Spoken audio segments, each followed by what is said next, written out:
Hello there, friends. Hello. This is Spencer Michaud, and this is my partner Tanja Andrews of Third Coast Mojo. And today we're going to be doing a Gemini season Q&A. I hope that you're having a wonderful Friday afternoon out there. We're going to be answering all of your questions today, whether it's astrology with your astrology chart, whether you have some questions about Gemini season or astrological magic. Tanja is a magical practitioner with a beautiful Etsy account called Third Coast Mojo with all sorts of astrologically elected materia. So you've got the expert here today in studio. So A person who is enthusiastic and has been doing it for a long time with great hyper focus. I think that's the best description rather than expert. Like, there you go. She's had lifelong ADHD, and That's right. this is where the hyper focus. That's right. The hyper focus has brought us to this moment. Right. All right. So just if you have questions, just put it in the chat and let us know that you're here today. It's nice to just see friends stopping in. We've got a few announcements before we start today, so welcome all of you friends today. Of course, today's our Gemini season Q&A. Just open forum. We're just going to spend a couple hours here with you and talk about some of the astrology coming up. We have an I Ching and an animal for the Gemini season, but this is sort of your time. We're going to show up and kind of answer your questions. If you have questions about astrological technique, if you want to learn some more things about astrology or about your own chart or about things that are going on in the sky right now, all of those things are open for discussion. Okay, a couple things though. You can find me over at spencermichaud.com.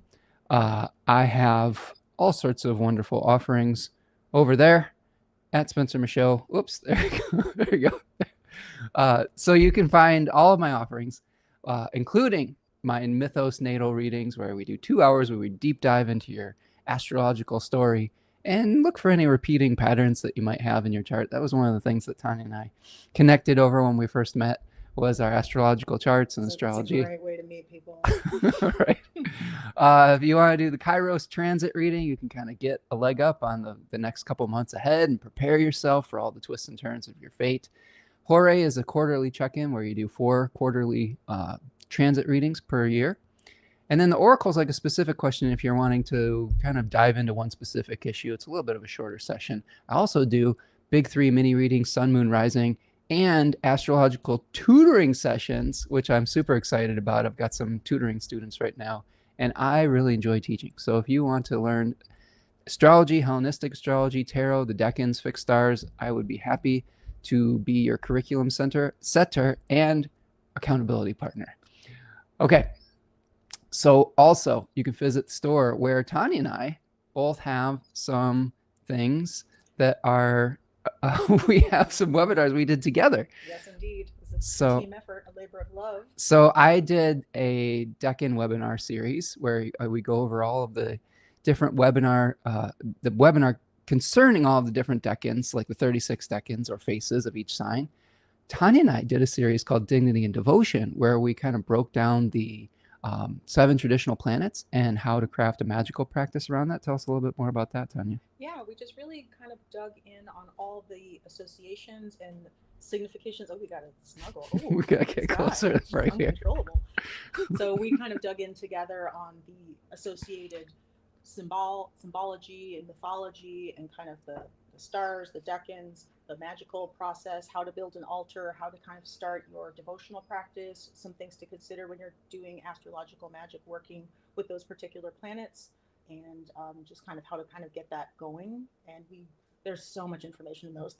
We really it was a lot of fun. Just dumped our brains out and it's there for it was like 4 hours each. Yeah.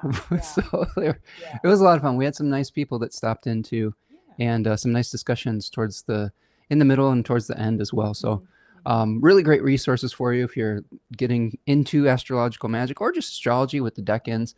There's also another Stars and Cards webinar there if you want to see the connection between astrology and tarot. That is a good one to do as well. And of course, Tanja has a magical business. Third Coast Mojo. Third Coast Mojo. So we've got all sorts of cool things. I've got like 9 featured slides here, Tanja, if you want to talk about these a little bit. Some of the things that I'm using the most out of my shop right now, because not only am I the creator, I am also my best customer probably. This is something that just kind of grew out of my obsession with working with the planets and with hoodoo and conjure and root work and astrology and kind of mashing it all together. And so I actually use all the things that I make. I test them on myself and Spencer here. And so some of the things that I'm using a lot right now, since Saturn is in Aries, which is a place it does not love, so it can't really soar there. So it's nice when you have something like this where you have kind of like a better essence of the planet kind of bottled up and available to you. And so I have been using my scientific method, which was one I made with Saturn in Aquarius. And so that's really helpful for kind of having a clearer head around kind of planning and visioning and kind of getting a bigger picture, getting outside the box a little bit. And sorry, I'm not sure if you're Yeah, I trying can hear you. to microphone me. So that's something that I've really been loving. I use that a lot. I'm using a lot of Mars things since Mars is in Taurus to kind of like retain the kind of energy and the drive. Something like Exalted Mars. I did a lot of things back when Mars was in Capricorn, which is just so good. And so it was very close to the degree of exaltation. So this is really like top notch, super duper good Mars. And so it's just great for kind of like, Blockbuster is one of my favorites. Just really opens up the kind of possibilities for you and kind of helps you get over the things that you're doing yourself that are, holding you back. So obstacles, both internal and external. Mars is just really great for that, especially in Capricorn, where it's really exalted, it's focused, it's tactical, and so that's just really like good Mars essence. And I love using that. Sun, Sun and Leo, easy life. This is one of my favorites. It's just so cheerful and just really kind of smooths things out. I love using it. That's just it has this beautiful citrusy fragrance. I do custom fragrances for each of the oils that I create myself with kind of top, middle, bottom notes, all made with essential oils and all natural isolates. And so it's really kind of pure. And we're also bringing in that kind of like plant spirit magic as well, which is just so delicious. Venus and Pisces. So, like, you got Exalted Venus. So, Come to Me is kind of a classic conjure formulation. And that's one of the ones where you can kind of bring like things, bring people to you, kind of draw things in that you need. I use it to find stuff sometimes. Like when I've misplaced something, I smear some of that on me and I'm just like, come on. And it comes back and it's so helpful. So all of these oils are actually really versatile and it's fun to kind of use them in different ways. Crown of Success is another really popular one. And this is great for kind of success in business, success at school, whenever you're kind of trying to raise your profile or kind of achieve that exalted kind of status where it's just like you're on the throne, like you're in charge. Mercury and Virgo, Hermes harvest. We're We're just gonna talk super fast like that thing we micro play, just the machines. micro machines, man. That's another one. Speaking of Mercury doing the most, I did a really extensive series of Mercury in Gemini workings recently where it kind of went nuts. So there's that kind of effect of Mercury in Gemini, which is to kind of proliferate, like one becomes two, two becomes four, and it just explodes. Yeah. And so instead of doing just one election, I did a day one and a night one with kind of different focuses for each of them. And so those are going to be rolling out once they've had a little bit of time to simmer. But we're just going to give you a little teaser that something really exciting is coming. Exalted Jupiter. Soak it up while it's here, folks. Oh man, Jupiter and Cancer is so We good. got a couple more weeks So left of good. Exalted Yeah, Jupiter. make the most of it. Like, And I know we're going to be probably repeating this throughout the show today, but people really, while the benefics are in this good condition, like lay the groundwork for stuff. Connect with people, make the most of the abundance that's available right now. I did this Exalted Jupiter working last year, and it's just some of my favorites. I we've love, got I love, love using we've it. got a really nice Venus Jupiter conjunction happening next Yeah, week too, so yeah, we'll talk about that's that a little bit for today. sure. So, find her over at Third Coast Mojo. Third Coast Mojo. Support your local astro mage here, Haha. and yeah, that is, it's good stuff.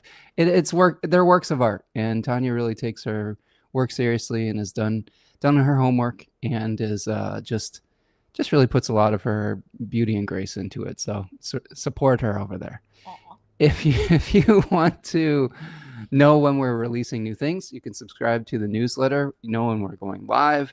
Know when Third Coast Mojo is going to be releasing new things. That is a great way to stay in touch. There's a song of the week over there as well if you want to know what the latest astrological musician. I believe this week was Gnarls Barkley, which CeeLo Green is a Gemini, so that's Little interesting. throwback. The Love last it. one we had was Aurora, who was a Gemini musician as well, so that was pretty cool. You can also support the channel by buying a super chat today while we're live, or going to buymeacoffee.com and becoming a patron of the work that we do at buymeacoffee.com. All right, friends, that's sort of our little announcements here. Thank you for sitting through that. We've got some friends stopping in today.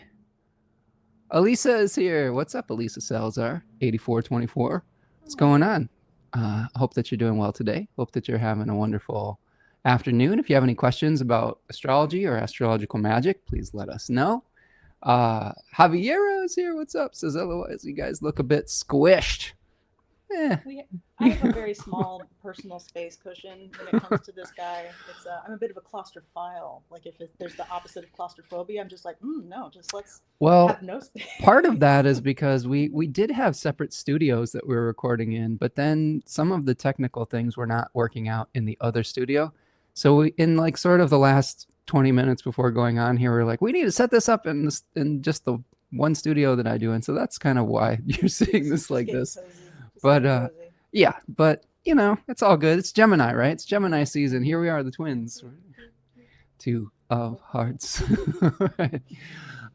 So friends, if you have astrological questions, if you have astrological magic questions, if you want us to look at your chart, if you want to, one thing to think about today too with Tanja here that is really useful is one of the things that when we work together, oftentimes when I do a reading, sometimes people will be like, well, how do I fix some of these things in my chart? How do I remediate it? You know, not like everything is, can't fix everything. There's different types of fate in the world where there's some things that we're just going to have to deal with. But astrological magic, I mean, part of it is being able to nudge things in certain directions, right? Yeah. And I think all practical magic, you're always kind of trying to kind of tack along with the wind. I don't know. I'm not a sailor, but I think that there's something where it's like you're going where things are kind of taking you, but with intention, and kind of like making small adjustments along the way. And I think that conjure, hoodoo, planetary magic are all really good things to do that with. Yes.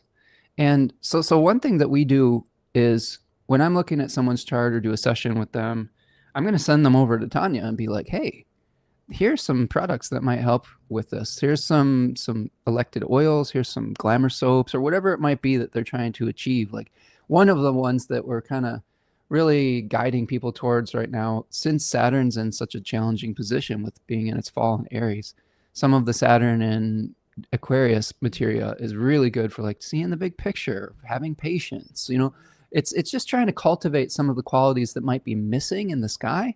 And I think that's really a good way of thinking about things. You can also supplant things. Yeah. You can also kind of supplant things that are less good kind of in your own chart, or kind of like work around them by amplifying things that are strong for you. So those are kind of a couple different things that are also really good for that. Okay. So can you guys hear Tanja okay? We're trying to work with just like a slapdash setup here today. She sounds okay in my headphones, but if she needs to, still can't hear her, huh? Is this any better? I'm trying to use my stage voice. Project. Yeah, let us know. Also, the video is zoomed in too close that my view and sound on iOS. Barely audible. Uh-oh, that's not good.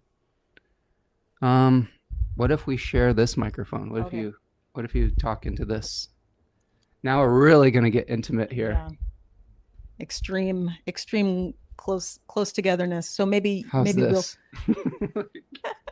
we look like we're like an old timey thing from like we're sharing a milkshake at the malt shop and trying to like drink out of the same thing with like two straws because we just want to like be like two kids in the 50s. We're just going that old school. So, maybe we'll just kind of lean back and forth a little bit. We'll go in. Yeah. I'll come in and be like, "Hey, what's up?" And so I doubt you probably heard any of Tanja's sales pitches with Third Coast Mojo. Yes. Then, so that's awesome. Great. But that's okay. It was. Yeah. We'll get back to that later. Okay, that's better. Ani says. Okay, good. Much better. Perfect audio now. All right, good. Sorry about that, friends. Long and the short of it, Tanja has a lot of amazing things at Third Coast Mojo with all of the 7 traditional planets, you know, being able to kind of elect something that might help you with challenging placements you have in your chart, or even challenging placements in the sky. Like we were talking about Saturn, and Saturn's in a challenging place right now. Your mental discipline might not be as supported by the planet in the sky right now, by Saturn and Aries, but like with Tanya's like Saturn and Aquarius materia, it might be a lot easier to do some Saturnian things. Same thing with Mars right now. Mars right now is in Taurus. Mars has a little bit of difficulty with consistency in Taurus. So sometimes there's challenges around being Inertia, right? Getting yeah, started yeah. on something, Or like stopping when you're doing the and wrong thing, like exactly that kind of like, you know, oh, like it's like the boulder's just rolling down the hill and you're like, right. no, like, And Anya's saying that's why I have scientific method, right? yeah. So I think that that's another interesting way of going about things, is saying if the planets in the sky right now aren't supporting the goals that you have, how do you work with elected materia where the planet was in a position that could help you achieve the goals that you have in that moment? So like, for example, Mars in Capricorn is good for sustained energy over time, right? And being able to strategize where you want to utilize your energy, where you want to put things out into the world, how you want to build your empire, I guess you could say. I don't know.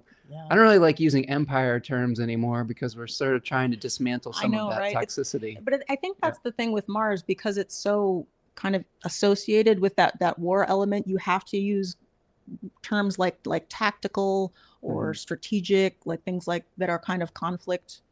But I mean, conflict and difference is part of the embodied experience, I think. And so there is always going to be situations where you might want one thing and someone else might want something else. And sometimes you can't necessarily agree on things. And so you do need to have that ability to think ahead and kind of have a vision for like, how am I going to get what I want? Or how will I support the people or the causes that I care about and that are meaningful to me?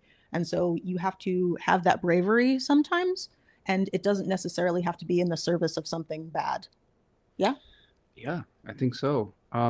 We were talking about the other day where a lot of the first 10-degree section challenges of Aries are like the dominion qualities, right? Mm-hmm. So that decan is called Dominion, by uh, I don't know, what is it, the Golden Dawn and Mm-hmm. Aleister Crowley. I don't know. Yeah. It's Yeah. Book T, Book of Thoth, Mm-hmm. one of those two sources.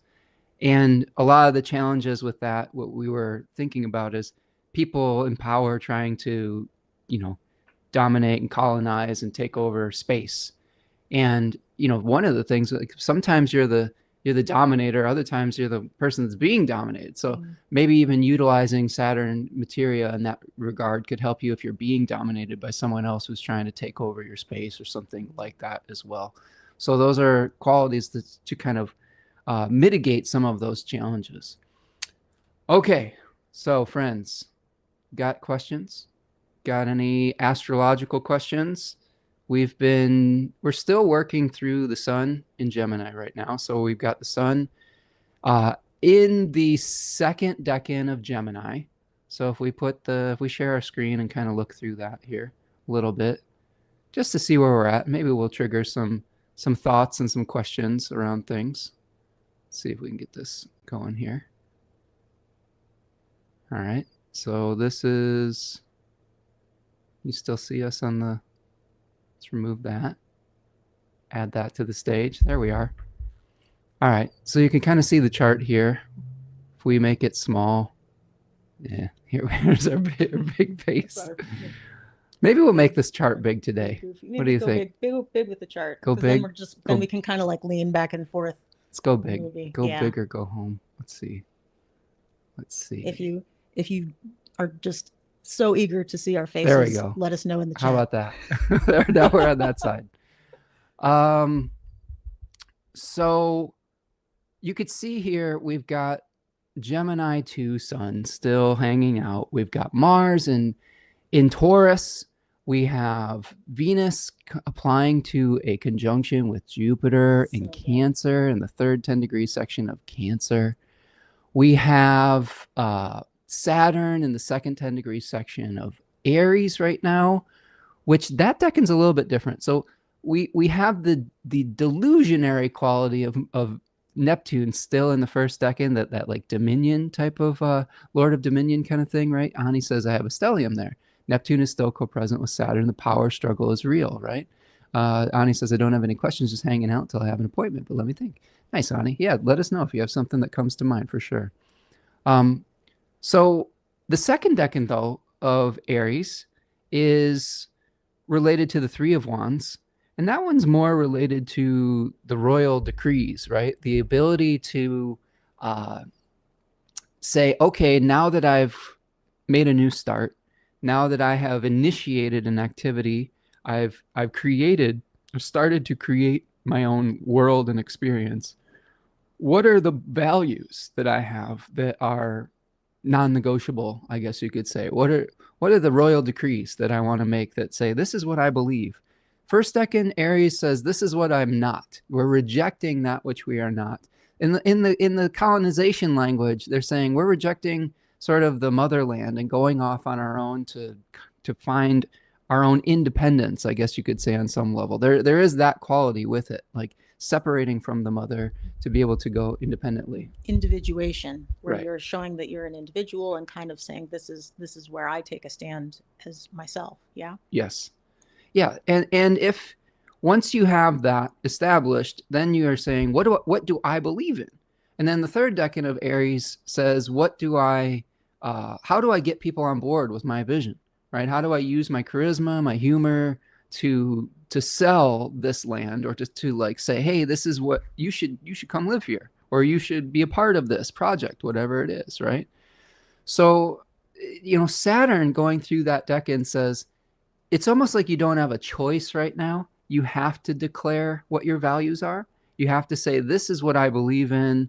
And you're almost forced into it. You're bound to it. There's a binding energy to Saturn, right? So it may also be kind of painful sharing your values with like Saturn. It might feel like it's a little bit like, ugh, I don't really want to do that, but this is something that's being foisted upon me. And this is a decan that's where the sun finds its exaltation, really. Like it's very solar decan.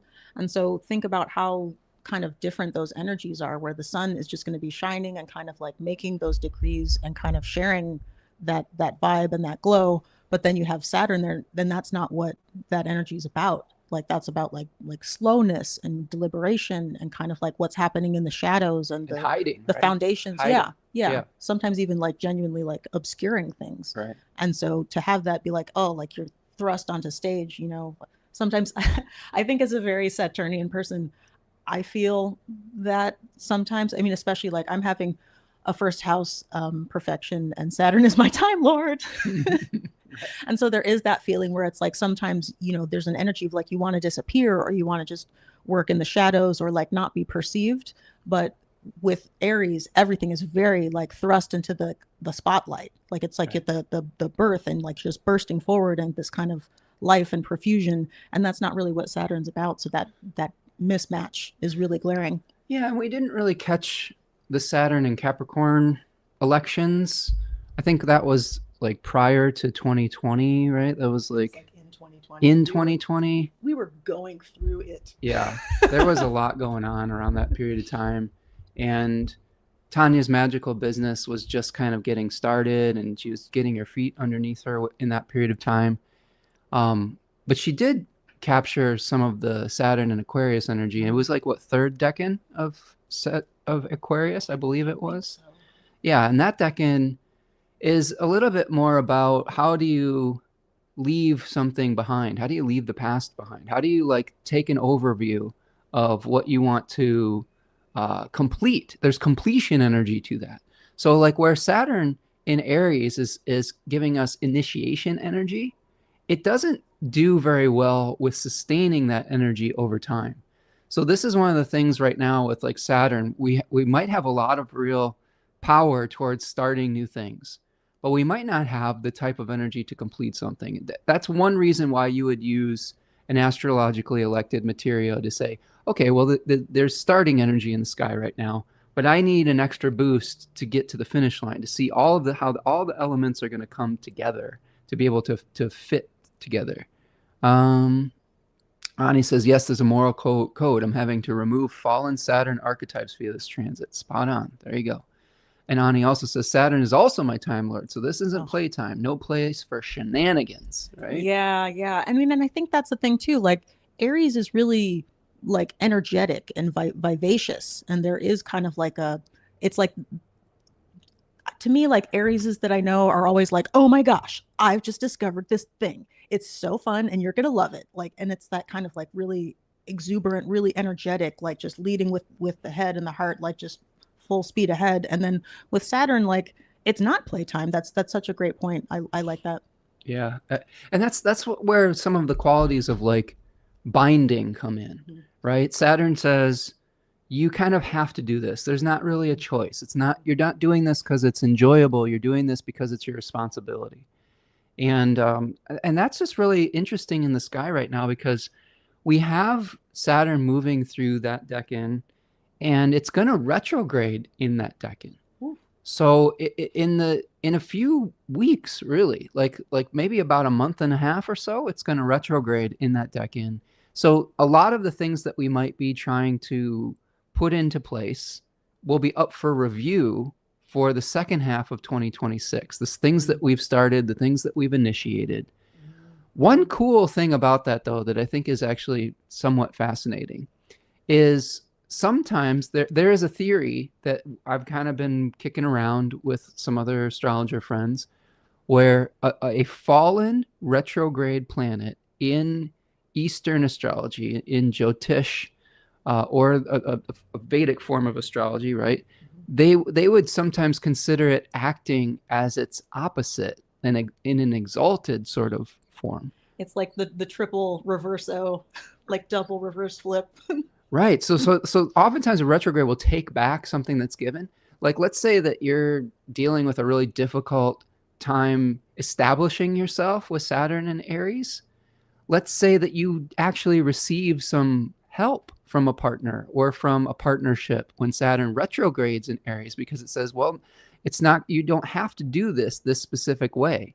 Like I know last summer my daughter's TikTok kind of blew up when Saturn station retrograde in Aries, and it started acting like some. She's a Capricorn sun, Tanya's a Capricorn rising, and it was like via our relationship with her, both of our businesses got a lot more attention. The reason she blew up in the first place was she made a video saying, I was raised in a witchy kind of household, like a cult type Raised household. by witches. Right. And it was via her story about our relationship that she individuated. So that to me is really fascinating. Is that's something to look out for when Saturn is retrograding. Ani says, true, I'm exhausted having to endure during a Saturn opposition. Yeah, it's a lot. Exhaustion is such a great kind of keyword for Saturn in Aries because Aries is like so intense and demanding, and that energy is just like you're like tied to it. So it's just like you're being like dragged along by this like out of control like energy, and it's just you don't have a choice. You're going. And I think it's interesting too where it's like when you think about that possible reversal, to me I think of Saturn also as bringing kind of like stress tests of like structures. And so when you think about how your Saturn return happens and what the experience is like of that, where Saturn is kind of coming back to this particular place and looking at what you've built and how it's all kind of coming together, and whether it's going to withstand those pressures, whether it's going to withstand like the buffeting.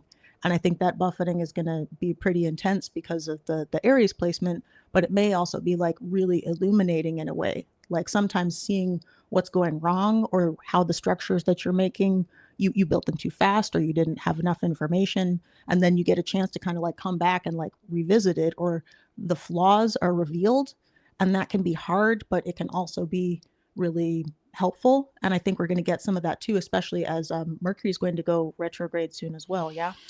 Yeah, we got Mercury retrograding in the third 10-degree section of Cancer coming up. So that was something I was thinking about earlier today when Venus was moving towards Jupiter, making a conjunction.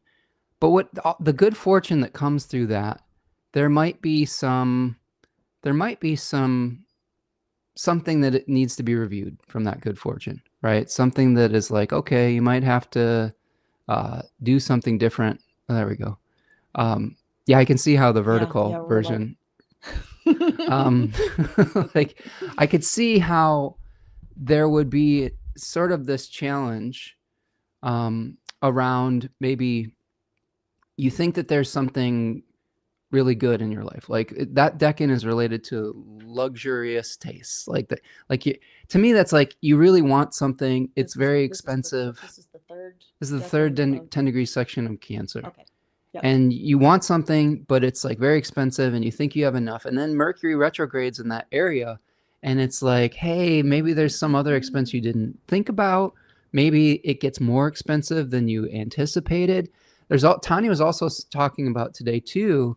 She was thinking about doing an election for Mercury in Cancer 2, which is the decan that's ruled by Mercury, the walled garden, right? And would be nice. yeah, and but then she was looking at it and was like, Mercury is going to retrograde before it conjoins Jupiter, Yeah. which is called reformation or revoking, I think. Yeah. And in kind of the astrological magic, like that's actually a very serious affliction because it's like you think you're heading towards something good, but it's going to get kind of like snatched away at the last minute, or like something about it will like turn around, or it'll never come to completion. Like Right. it'll never, reach that like fulfillment. And so like we're going to have this really like juicy, gorgeous Jupiter and Venus conjunction. And so it's just like the vibes are going to just be so good. And like, Mercury's going to be there and it's going to feel like everything's like moving really like nicely in this way. And you may be talking about things or making plans or kind of having a lot of ideas about something. And then, Venus dips out of Cancer and Mercury retrogrades. And it's like, everybody's kind of like leaving the party, like Venus is out, Jupiter's out, and then Cancer's there kind of, or Mercury is there just kind of like going backwards and looking over, what's left and what actually still makes sense in this particular arena. So really like it's an important time to keep an eye on the section of your chart that's ruled by Cancer. You're getting very intimate today on Spencer Michaud astrology. We're trying to work through all the different like camera angles and like mobile, things. Like we were originally planning on having separate studios, but there was just some technical challenges that made it so that we were like, we just have to sit next to each other and do this in one shot. Sometimes you're right? forced into together. It's a good thing you brushed your teeth today. There you go. Let's brush my teeth. I know. I'm just kidding. So Ani says cooperation and help with Saturn goes retrograde. One can only hope. Yes, and that I honestly think that the second half of 2026 has some really nice. I don't know if nice is the right word. Nice is not the right word. Some really powerful astrology for remediating some of the things that we are going through right now, especially when it comes to authoritarianism.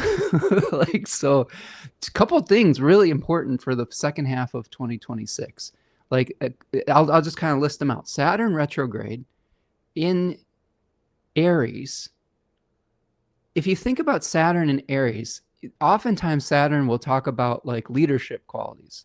And right now, the leadership qualities and the laws that are being created, many of them are in service of a very small handful of people, right? They are at the whims of the individual creating the laws, not necessarily in service of the people that they're supposed to be representing.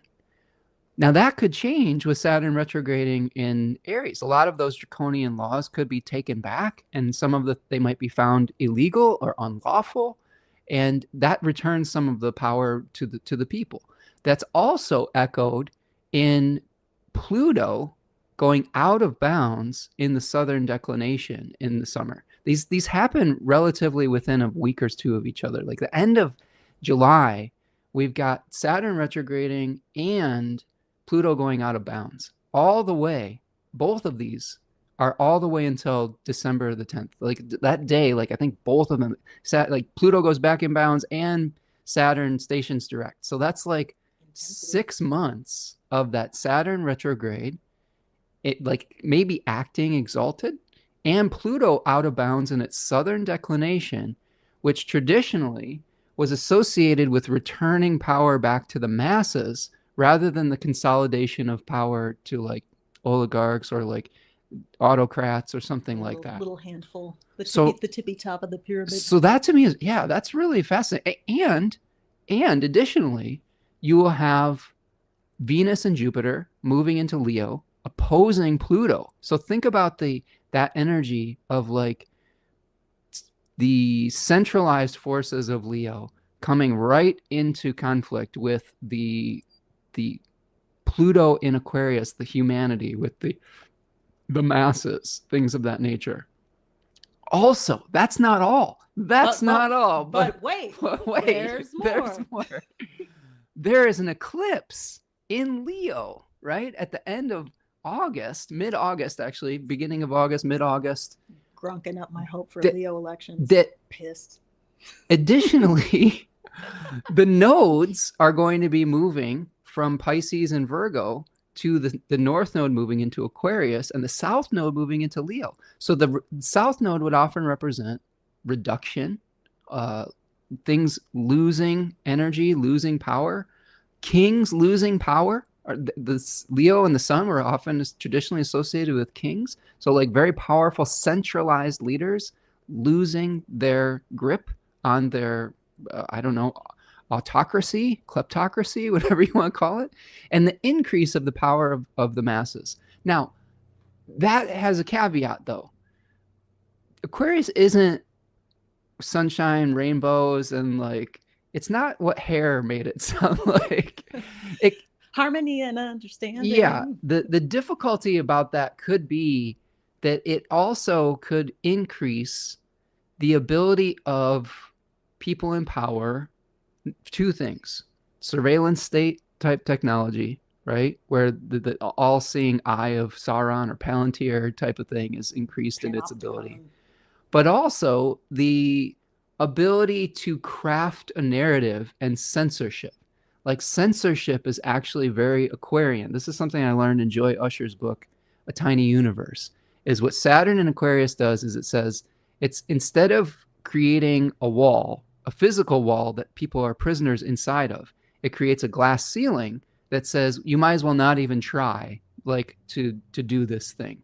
Like, do you see what I'm saying with that? And it casts other narratives into shadow and only props up one particular narrative. There's also the danger of homogenization. The ability to be a unique individual is reduced when the South Node's in Leo, and the increased desire or the increased push towards homogenization happens with the North Node in Aquarius as well. Think about how that would apply to kind of the spread of like AI and like data centers and things like that, where the way that so many of the large language models actually even function is just having huge, like almost incomprehensible amounts of data, and then generating these averages and these homogenizations and this kind of like slop that's just like smoothed out and kind of like the average of all these things, like the next best guess.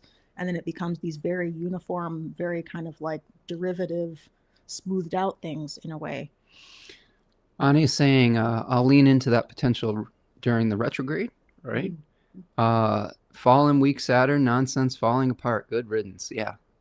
Yeah. Maybe the structures that are not, I mean, there's so many like sclerotic and like old and decrepit, like things that are decaying, like things that should be gone.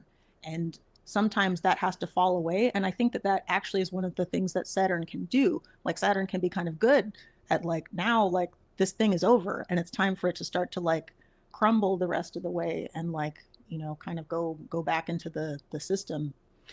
I think the other thing to think about with that too is Saturn still has to complete its journey through Aries. So this retrograde period from like late July to early December might actually be some time to get some Saturnine things done in a way that could be more sustainable potentially. I don't know if that is how I would think about it, but in a way that could be utilizing some better Saturnine energy than what would normally be happening with its in its fall and direct. Ani says didn't have that good intel. Thanks, Neptune. There you go. Yeah, no, Neptune is giving us all the just revocation, reformation. Yep, similar, yeah, exactly. Like different terms for a similar technique. Yeah, definitely. But that's what it's referring to for sure. Ani says, I'm getting ready for Mercury to not keep his promise. Well, yeah, that's a we'll see. Yeah, that's something to keep in mind, is that I don't know if it's not necessarily just not keeping the promise. I think it's that there more information is needed to be able to do what could be the positive thing that is revealed to us with Venus and Jupiter conjoining at the similar degrees.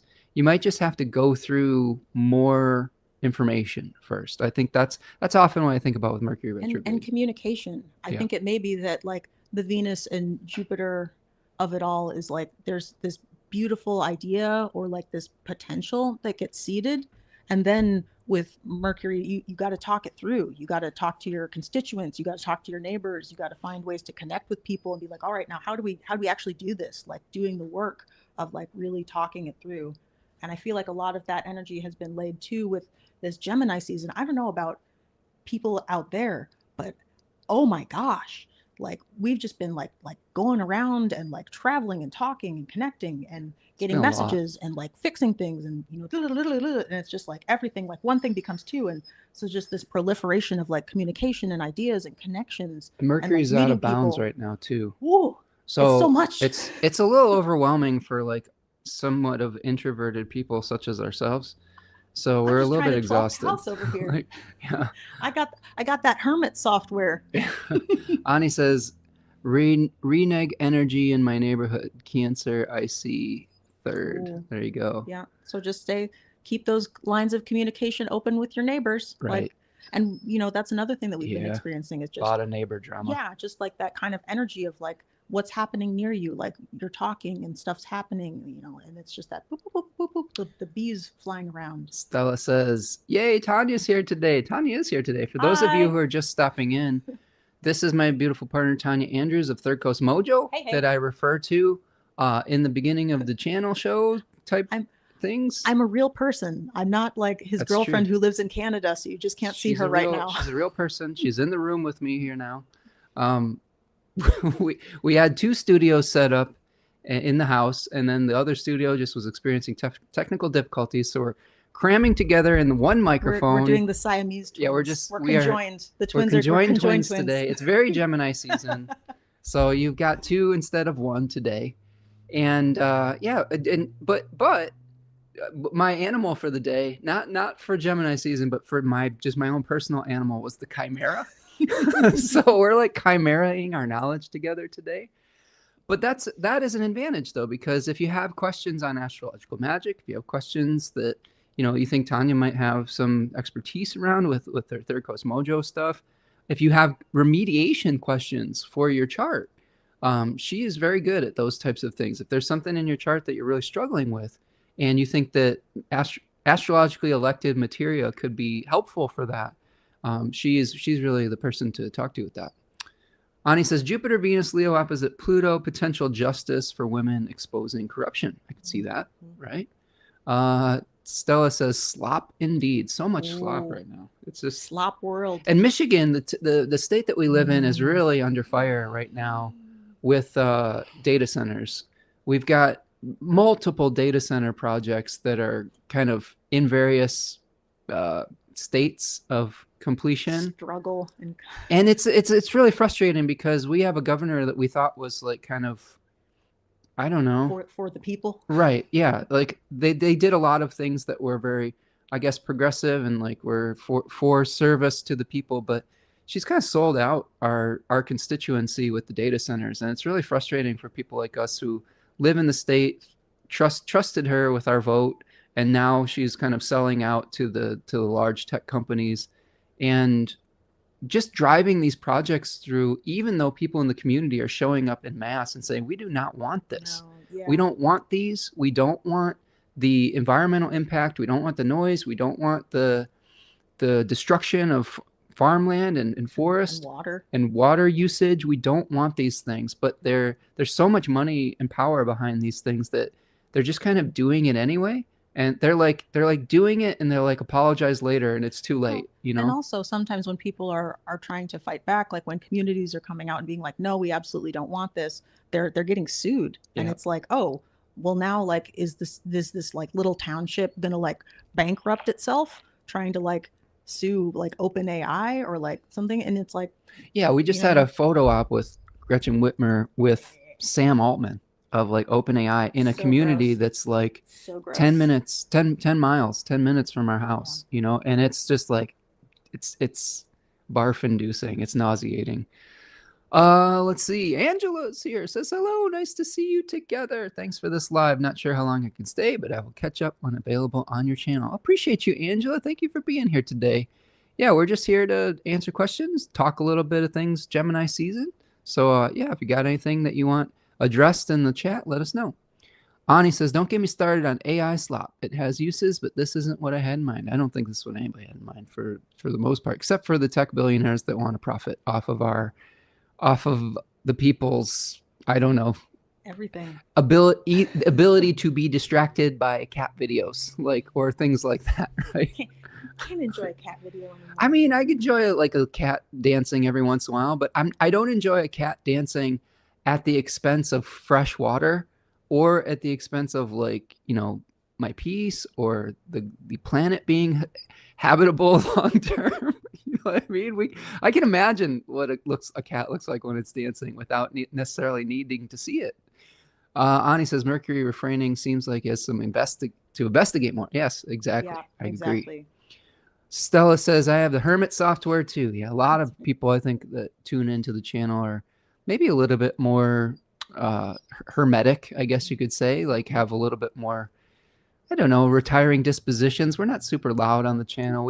Introspective. We don't have huge like hot takes necessarily, although I've been pretty vocal about not supporting AI for the last year or so, I guess, since I learned how damaging it can be. Ani says he's not locked in the basement making potions. There you go. She's not locked in the basement making potions. That's right. There you go. That's right. I'm out and about. Corinne is here. What's up, Corinne? Says hi, Spencer and Tanya. Nice to see you, Corinne. Hope everything's well your way, my friend. Ani says the data centers are ruining the air and water quality, so I am moving on. Corrupt AF in Utah. Oh, are you out in Utah? Man, yeah, the Utah one is wild. Crazy. That one's like, the crazy thing about that's like over 100 football fields or something like that worth. It's like the size of Manhattan. Think about that. It raises like the nighttime temperature like 28 degrees or some bullshit like that. It's wild how crazy that is. And no one's saying that there can't be like little like computing data things that are, the data centers we have now are like the size of like a middle school basement. That's not as destructive as these mega centers that they're trying to put in place, right? Yeah, there'll be like 60 Walmarts or something. Scarlett is here, says, I'm in Utah, and Kevin O'Leary has been awful trying to push the giant data centers in Box Elder County. Thankfully, the people have pushed back enough to delay it for now. That's exciting. Data center, yep. So that's sort of where we're at in Michigan, where some of them have been delayed, but others, they've already broken ground and they've already like started doing stuff. And there was a moratorium on, I think, some data centers in Michigan for like a year, but this is the opportunity for the people to kind of like really like push back against these things, I think, in a lot of ways. And keep an eye on it. A lot of it is like, again, it's bait that kind and of like, switch. well, and it's that agreement that's not truthful, where it's like, oh, like it's going to be like energy independent and we're going to put more into the grid and it's going to be fine and it's not going to be loud. But then you have like Erin Brockovich opening up that, and maybe to me, like that's like that kind of feminine defender energy where she set up a website where people could document what's happening in their communities once the data centers do start operating, and people are reporting all the same things. They're reporting, it's noisy all the time, like, there's weird, it's bright, the water is getting dirty, the air is bad, there's problems. And it's like it all gets kind of like glossed over, and so there's this beautiful story that's getting spun right now about, oh, it's not going to be a problem and it's going to create all these jobs, and the truth is quite different. I mean, and just this will be kind of like the last sort of thing I'll say about this, and it's being used to create surveillance. I mean, this is really the long and the short of it. A lot of it is being used to just track our every single movement, whether it's through cameras or just through tracking our movements across the internet. That computing power is being directed towards controlling people. And that's something I think a lot of people need to really understand about that is these tech billionaires want to be able to manipulate the way that you think, right? They want to atrophy the way that you think so you become dependent on those services and then have to pay the fee like a utility to be able to think. And that's something that as independent thinkers we are horrified at. So I think that that's something to consider with that. Beyond all of the other issues, is the way that it can atrophy our ability to think for ourselves. Okay, what else you got going on, friends? What else is going on here? So we've got the Sun in Gemini. Gemini 2 is where there's sort of these irreconcilable differences where we have that nightmare card where we're staying up at night, having some sleepless nights potentially. Got that. Venus going back in bounds finally on the 7th. So a couple days, we've got Venus back in bounds. Venus has been out of bounds since like early May, around that period of time. Getting weird with it. Venus was out of bounds from May 4th to June 7th.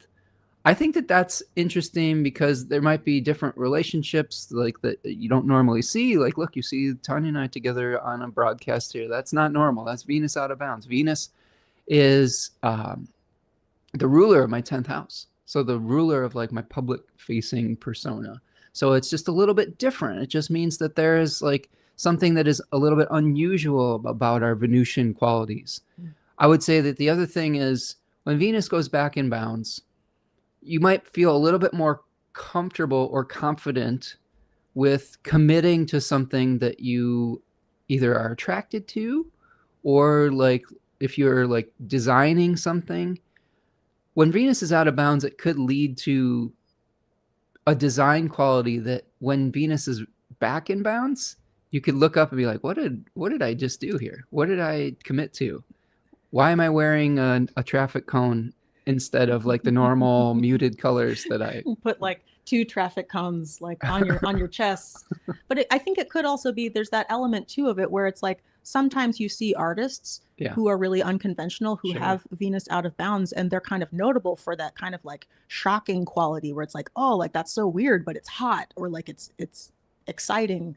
And so sometimes I think Venus out of bounds can be that like unusual flavor. It's like, and it's like, oh, maybe I'm gonna put a little bit of like miso in my like butter that I put on my popcorn. That's like, it's crazy, but like, let's just get crazy with and it. it's not all bad. It's not all bad. Like, try a new taste. Put on that different color. So Ani was completing some thoughts. Says the mainstream narrative is claiming that this is necessary to compete with China. Manufactured consent. Oh yeah, no time to panic in an existential crisis. Right. Just have to be clear-headed. This is something I preach a lot on the channel. How do we become centered when we do all these types of things? Ani, thanks for your chats and ideas today. Appreciate you. Hope you have a wonderful Friday afternoon, friend. Kate's here, says, for out of bounds, I always think of untethered. That's really good. That's a good way of thinking about it, Kate, because really the out of bounds, the technical understanding of it is that, oh, thank you so much for the super sticker, Ani, today. Appreciate you, friend. Thank you for your both your intellectual contributions and your material ones. Appreciate you. So with the out of bounds untethered, the way you calculate something out of bounds is when a planet is moving outside of the normal declination path of the sun.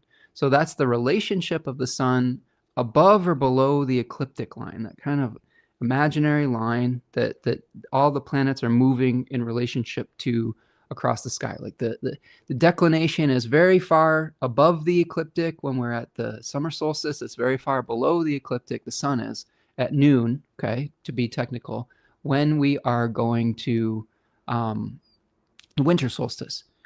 Those planets usually stay within the same range of declination that the sun is going through. Like 20, I think it's 23 degrees and 26 minutes above or below the ecliptic.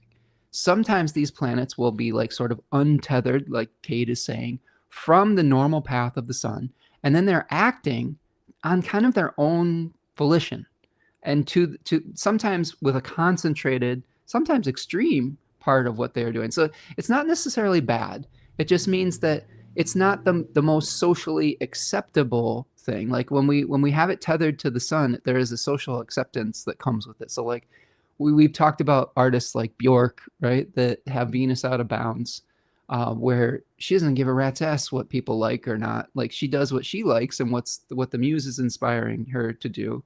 Same thing with Mercury out of bounds. We may say things or we may communicate ways that are different than we normally would, and for better or for worse. Like it's not like a good or a bad thing. Like you can communicate something that's not socially acceptable and it can get you in trouble.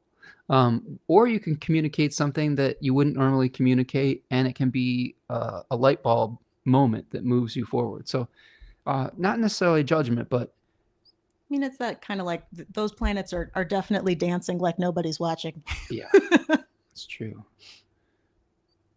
Yeah, thank you. Thank you, Ani. Appreciate you. Okay, so Venus back in bounds on the 7th. So the other thing about that is sometimes we start relationships with people that are maybe the thing that comes to mind are like May December romances or something where you're falling in love with someone you wouldn't normally be attracted to. So you're someone from a house that your parents are at war with. Yeah, like a Capulet and what is it, like Montague. Montague and Capulet kind of thing. Romeo and Juliet. And then when Venus goes back in bounds, this makes me worried about my daughter. She oh no, I mean more so she just recently picked out a dress for her wedding. She's thinking about it. Oh, okay, okay, good. We're in the brainstorming. But like, let's say you're committing to a very expensive dress for a wedding. Metaphoric. This is an example. This is right? a hypothetical. Hypothetically, and then you have to like figure out after when Venus goes back in bounds, maybe your tastes change, and you're like, that wasn't exactly what I was thinking. You know what I'm saying? So there's things like that. Gemini fire. Hey, what's up? How you doing, Julene? Nice to see you, friend. Says, how are you guys? Listening listening at work for a bit. Data centers promoted me. We have one of the largest here in Arizona and more on the way, as if we need it hotter here, and water bills crazy increase. That's one of the things that people are really most frightened about is the environmental impact. Like places like Arizona are already struggling with water challenges. And having to like pump in water from different areas. I don't know if it's like from California or something like that. But those data centers, even though they advertise closed loop systems, sometimes they'll be like, oh, it's not using all the water, it's closed loop. Well, those closed loop systems actually create PFAS, right? Like they use chemicals that go back into the water system. There's like really destructive, almost like plastics that get put into the water system, even if it's a closed loop system. So, and yes, the big mega data centers that they're trying to put into these desert communities like Utah and Arizona, they raise the temperature of those places by multiple degrees. And that is very destructive, not to mention the noise that they make that disrupt wildlife and disrupt human beings and things of that nature. Here, one thought that I'm having just kind of as we're thinking about this, the idea of like an infinite supply of like water and space. And you think about that kind of like Jupiter in Cancer, where it's like, oh, like we'll have plenty of water. Like it's fine. We go where the clean water is and like everything's great. But then we're going to have both benefics kind of like pop off into Leo. And I think that this year we're really going to see a lot of heat. And so like a lot of things where it's like that expansiveness is going to move out of like this nurturing watery energy into this like kind of more almost fiery energy. And so we may see a lot of like heat and a lot of kind of like temperature changes, drought. I really worry because I think we're going into like an El Nino type year, which can be really, really hot, really volatile. And I think we may see more of that, especially as some of the benefics change signs. It's been really dry here the last few weeks too, and just in our area. But I think with the benefics and fire signs and more of the planets moving into fire signs, that drought possibility is definitely something on the radar, right? Okay.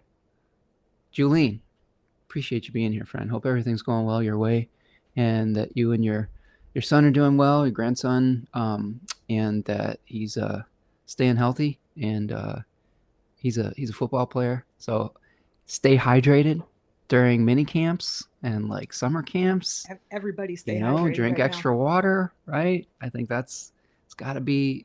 I can't, man. I'm just thinking about playing football in Arizona. It's just like, holy cow, that's that's crazy. Well, we've talked about that in the past, friend. But sending good vibes over to you.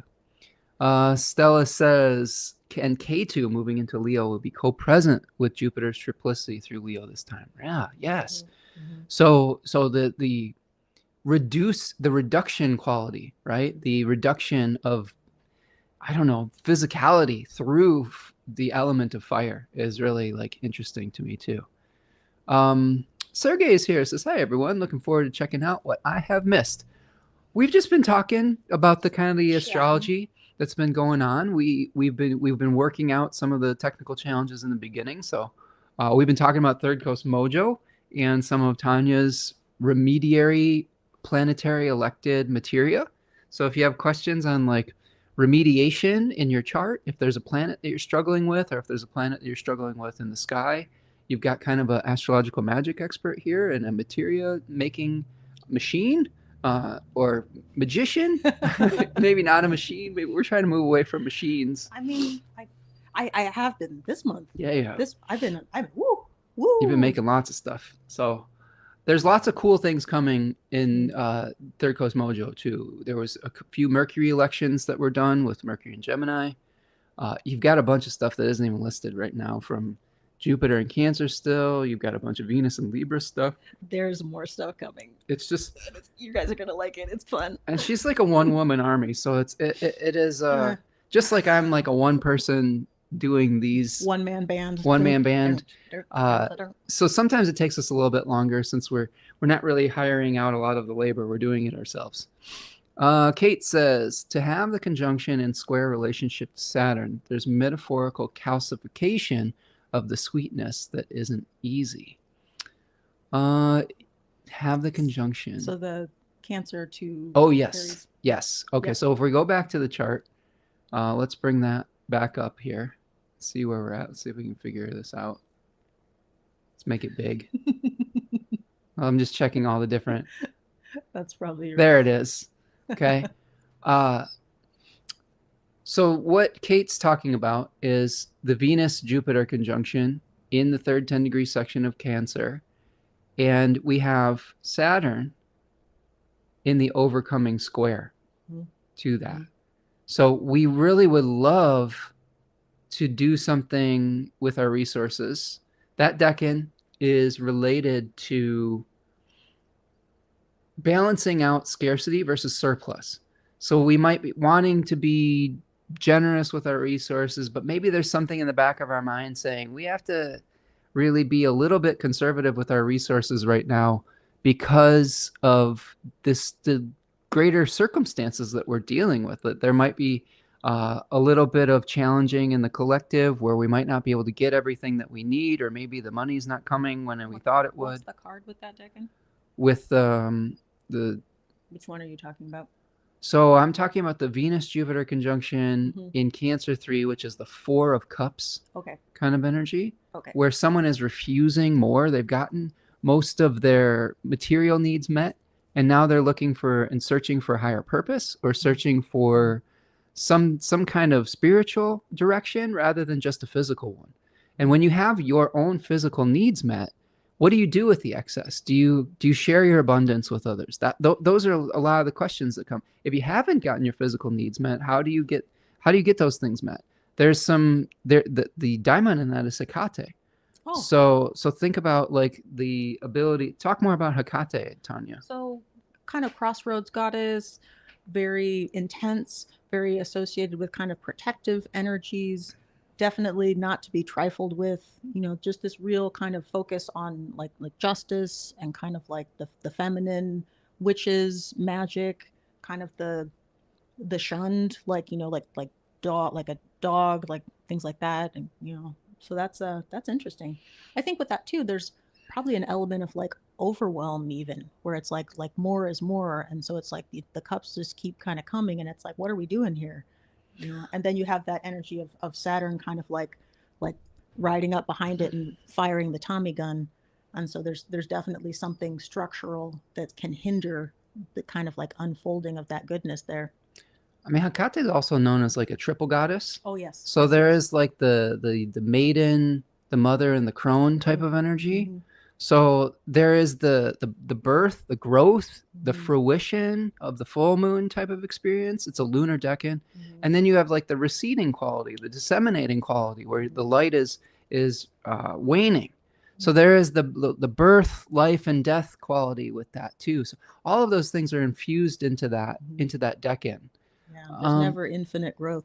Right, exactly. Learning about the cycles of growth, not just the exponential growth. Mm-hmm. And that's something that we really struggle with as a society right now is accepting the death phase.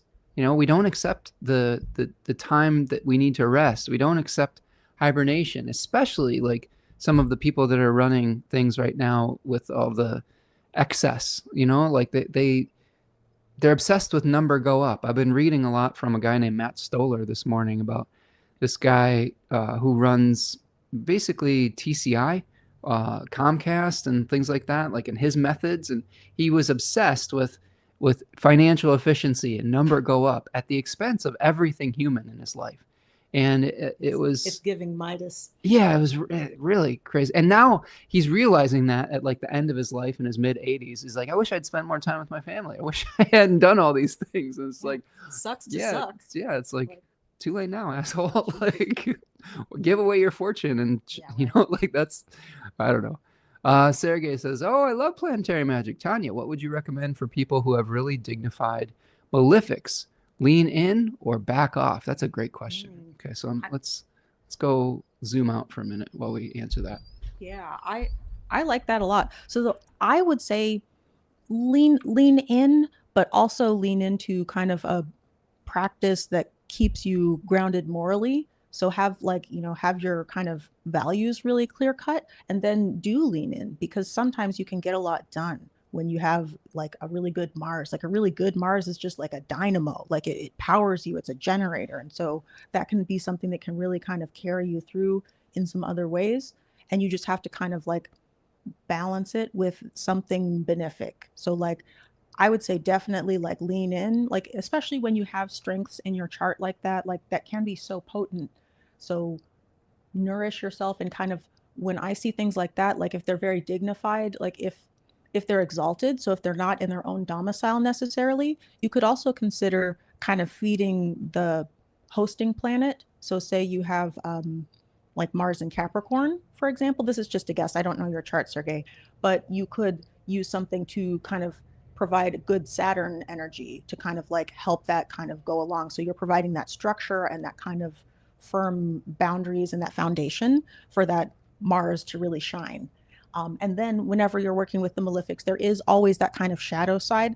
But I think there's a shadow side to all of the planets because there's a shadow side in a way to the benefics as well, which is like too much of a good thing is overindulgent. Like too much Venus is like, you're getting Which is good kind of like advice in for a Venus Jupiter conjunction in yeah, Cancer yeah. also, is there can be too much of a good thing there. Mm-hmm. Too much moisture, you know, like can lead to rot. You don't want your basement to get too damp. That sounded very suggestive, Tanya. So I'm just talking about maintaining the structure of your house. Get Okay. your head out of the gutter. um, I will add to that, Sergey, that it also depends on what sect that the malefic planets are in, because an insect malefic, okay, like sect, we're talking about the relationship to the sun and the moon. In traditional astrology, people have planets based on where the sun is, above or below the horizon. The planets are of a solar or a lunar kind of political team, right? The solar planets are the sun, Saturn, Jupiter, sometimes Mercury, depending on where it is. The lunar planets are the moon, Mercury goes Mars, both ways. Venus, right? Sometimes Mercury, depending on whether it's rising above or after the sun, before or after the sun. Um, when you have a dignified malefic that is of the sect, this is something that Robert Schmidt would talk about in his lectures. Oftentimes you will benefit. It acts as a functional benefic. But sometimes what happens is you will receive benefit at someone else's expense. So, like, let's say you have a dignified Mars in Scorpio in the second. This is just a insect, and it's in the second. you might have money that comes to you, second house, but it comes through someone else's death or someone else's accident, or it comes through something where someone else had to lose something for you to gain it, right? Uh, Similarly with Saturn, if you have a dignified Saturn somewhere, sometimes you might benefit through someone else's longer term suffering potentially. Or like, let's say it's Saturn in Libra, for example. You might benefit through a court case or like some kind of justice working that is in your favor, right? So it really does depend. I think Tanya works both increasing and leaning into malefic things, but also she does workings where she leans into the opposite energy or the opposite planet. Like, let's say we have Mars, for example. You could lean into Venusian qualities, right? You could, if you have a Saturn type of thing, you could lean into solar energy, and vice versa. If it's Mercury, you could lean into Jupiterian things. If you have a messed up Jupiter, you could lean into mercurial types of things. So all of those things can be something to look at. Oh, thank you so much, Julene, for the super chat. Very generous. Thank you so much, friend. Appreciate you. And we got a nice, yeah. Oh, hold on a second. I'm gonna come back to you, Kate. We had a Julene says we are good. I owe you an email update. He's gonna be playing in Colorado for college. That's cool. Congrats. Maybe it's a little cooler there, hopefully, right? Okay, but that's awesome. Thank you so much for the super chat today, Julene. Appreciate you. Kate says talking about benefics, right? Yeah. Just thinking Aries and blood, Cancer in the body, absolutely. One is very like aggressive, the other is very maybe somewhat passive or pacifistic, I guess, on some level. So balancing those two things out could be difficult. Kate says an overabundance leading to maybe a need for consolidation. Absolutely, I agree. Yeah, we're definitely in a period where there's a lot of energy of kind of like proliferation and growth, and like that can feel kind of out of control. And sometimes when you're in that place, there is going to be a need to kind of scale it back. Is the weather getting funky outside? I don't know. We have some storms coming this weekend potentially. We have our neighborhood garage sale tomorrow, which is usually a really awesome event. Yeah, where you get to meet your neighbors that you don't get to see all year. It's like it's a big neighborhood garage sale. Like there's probably like 30 garage sales going on simultaneously, and you get to see all your neighbors and talk to them, and sometimes the people that are just hiding their trash they want to get rid of. I love it. Live for it. But this year there's like really severe weather on the forecast, and that might put a damper on it a little bit. Kate says it sucks to suck. There you go. Kate says, I love the emphasis on morals and integrity for this. Very Jupiter Saturn. Okay. Yeah, absolutely. We have to always think about whether something should be done. You know, this is something we talk about a lot on the channel. Whether it can be done is one question. Whether it should be done is a completely other one. Corinne says, I have a crazy Venus out of bounds story that I'll share in class. Thankfully, not about me. I'd love to hear that. Corinne's one of our Deccan walkers. If you want to share it on here, you can. But you don't have to. But Venus out of bounds. Out of bounds? That's crazy. Yeah. Kate says, this is a great moment to get a feel on the subjective nature of malefic versus benefic in personal life between the malefics joined in Aries and this conjunction in Cancer. That's a good point, Kate, too, because sometimes when we're dealing with two planets that are really in good shape, like Venus and Jupiter are right now for the most part, and then you have two planets that are really not in good shape, like Mars and Saturn. One area of our life could be really going very well, but another area could be really difficult. This is the nuance that comes with understanding that there's lots of different experiences we're having on the day-to-day. And we could be really struggling in one area of our life while something else is just going really well. That's why we don't want to think completely in just black and white terms or like in extremes, because lean into the good parts of your life. Like maybe try to mitigate some of the more challenging parts of your life, whether it's through just not focusing as much on that or through like astrologically elected materia or something like that, and lean into the good stuff. Like we've been really busy lately talking to a lot of people, but for the most part, the conversations have been fruitful and they've been nice. There have been a couple things here and there that have been a little bit challenging. We had to be, mediators between a neighbor dispute recently, which was, it turned out okay, but it was exhausting in the moment, And it you was know? also like an opportunity to be like, hey, like, how do we do things differently? Like, how do Totally. we want to relate to each other as neighbors and as like Right. this little micro community? Like, Yes. maybe we don't want to call the cops on people. Like, Yeah. maybe we don't. Yeah, we had a neighbor that got a little bit upset about another neighbor doing something noisy and things of that nature. And the first response was to like involve the authorities. And we had a long conversation, be like, does that need to be the first response? Have you even talked to this person yet? And the answer was like mostly no. And so we were kind of having that conversation and trying to figure out a solution. There were other issues that were coming up, like there was some conflict with the dogs or something. And sometimes what you have to do is figure out how to solve the actual tangible issue that won't lead to conflict in the future. So like my solution was like, how do we just keep your two dogs from fighting with each other? Because that seemed to be the impetus for feeling like you had to take this to the next level, right? So I think that there's lots of ways to find solutions if we communicate. Like communication is really the key. And sometimes there is things that you can't resolve just face to face, and that's understandable. But at least making the attempt first. And now is kind of like the time to be doing that because things are kind of like Get as spicy. positive as they can be Yeah. for like the next little bit. We're about to head into some really bumpy astro weather. Spicy. And like now we still have those like two like good benefics. They're coming together. They're taking care of the areas of your chart that are ruled by, you've got Taurus, you've got Libra, you've got Sagittarius, you've got Pisces, you've got Cancer, all kind of like being cared for by planets that are in good shape or they have good things happening there. And so that's just like providing a lot of cushion for some of the other stuff that's kind of under the surface, like except for Saturn. except for Saturn. Yeah, Saturn's just being hosted by an exiled Mars right Saturn now. like can't be worse. Yeah, Saturn's in really rough shape because of its host is also in its exile.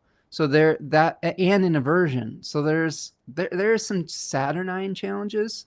I know for us, since Saturn's moved into Aries, our routines have just gotten like blown to smithereens. Like we were very like routine orientated people, and myself very much so. And since Saturn moved into Aries, like being able to get into the same routine has been really challenging. And maybe we needed that a little bit. Maybe busting up the routine was good on some level, but finding the way to take things from point A to point B completion wise, it has suffered a little bit, I think, with some of these energies. On the flip side, the like good conversations with neighbors, with family members, with domestic things of like our garden, like all of those things have been making a lot of really great progress and bringing a lot of nice experiences. So being able to lean into some of those things has helped like mitigate some of the other challenges that we've been going through. So yeah, it's all a mixed bag when it comes to these types of things. Kate says, so generous. I agree. Thank you so much. Thank you, Julene, and thank you, Kate, for being here too. I love all of your insights as well. Sergey says, since we're getting technical, day chart. Right. Mars is in domicile in own terms and face, in partile conjunction to Jupiter, Saturn exalted in own triplicity face. We'll lean in. You're probably a beast, man. Where is Mars in Scorpio then, I'm assuming? Because I'm assuming you would have said that Mars was in opposition to Saturn if it was exalted. But yeah, Mars in Scorpio, day chart. I will say, then when Saturn is exalted in a day chart, the balance that you're finding with Saturn, Sergey is a Leo rising, right? I'm pretty sure that we're Leo rising friends here. Right. Like your third house could be like really good experiences with people in your local community, with your neighbors, with your siblings, something like that, where you honor your oaths and agreements and you have good contracts with people or something like that. Where you see things justly and fairly between you and your siblings or you and your neighbors, or maybe you have really good daily habits and routines, which is a third house type of experience. And Sergey says, yes, Mars at 2 degrees Scorpio.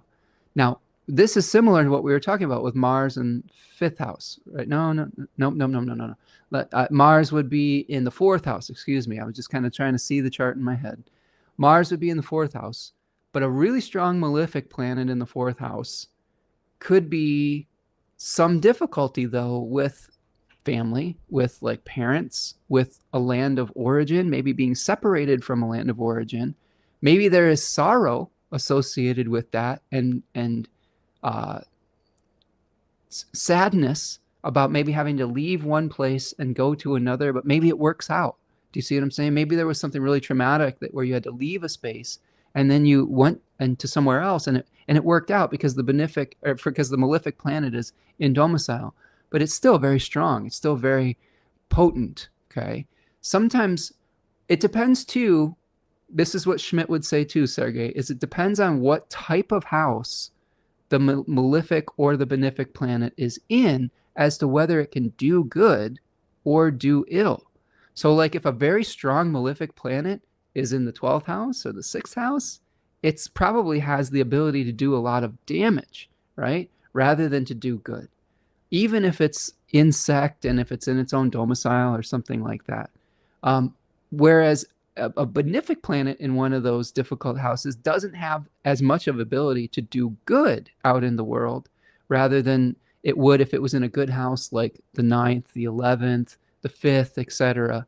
Since you have Mars in the fourth, I don't know if that is an angle. So it's going to be very powerful. I don't know if it's necessarily as quote unquote good. I think because it's a square to the ascendant, your personal experience of it may have been difficult. Like your personal experience of your early childhood or something like that there could be a lot of loss involved with that. Maybe a loss of a parent or a loss of connection to a homeland or something like that. So yeah, if you want to fill us in with any of the details, like what's going on? Well, I was Oh, just wanted to jump in real quick. I would say also, but those things probably made you very driven right. in some ways. Like those challenging experiences probably, whereas they would like crush or incapacitate other people, instead they galvanized you and made you like Right. stronger and more determined.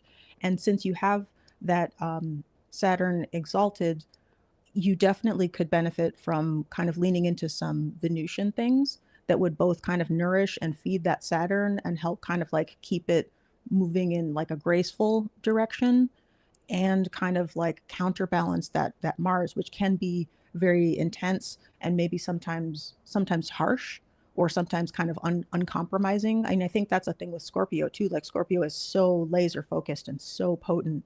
Sometimes you need a little bit of a counterbalancing energy, like maybe a Venus in Taurus or something like that, to kind of like soften it and be like, all right, like I can also see the other side of things sometimes, or I can kind of do this, but also have grace in my heart. You know what I mean?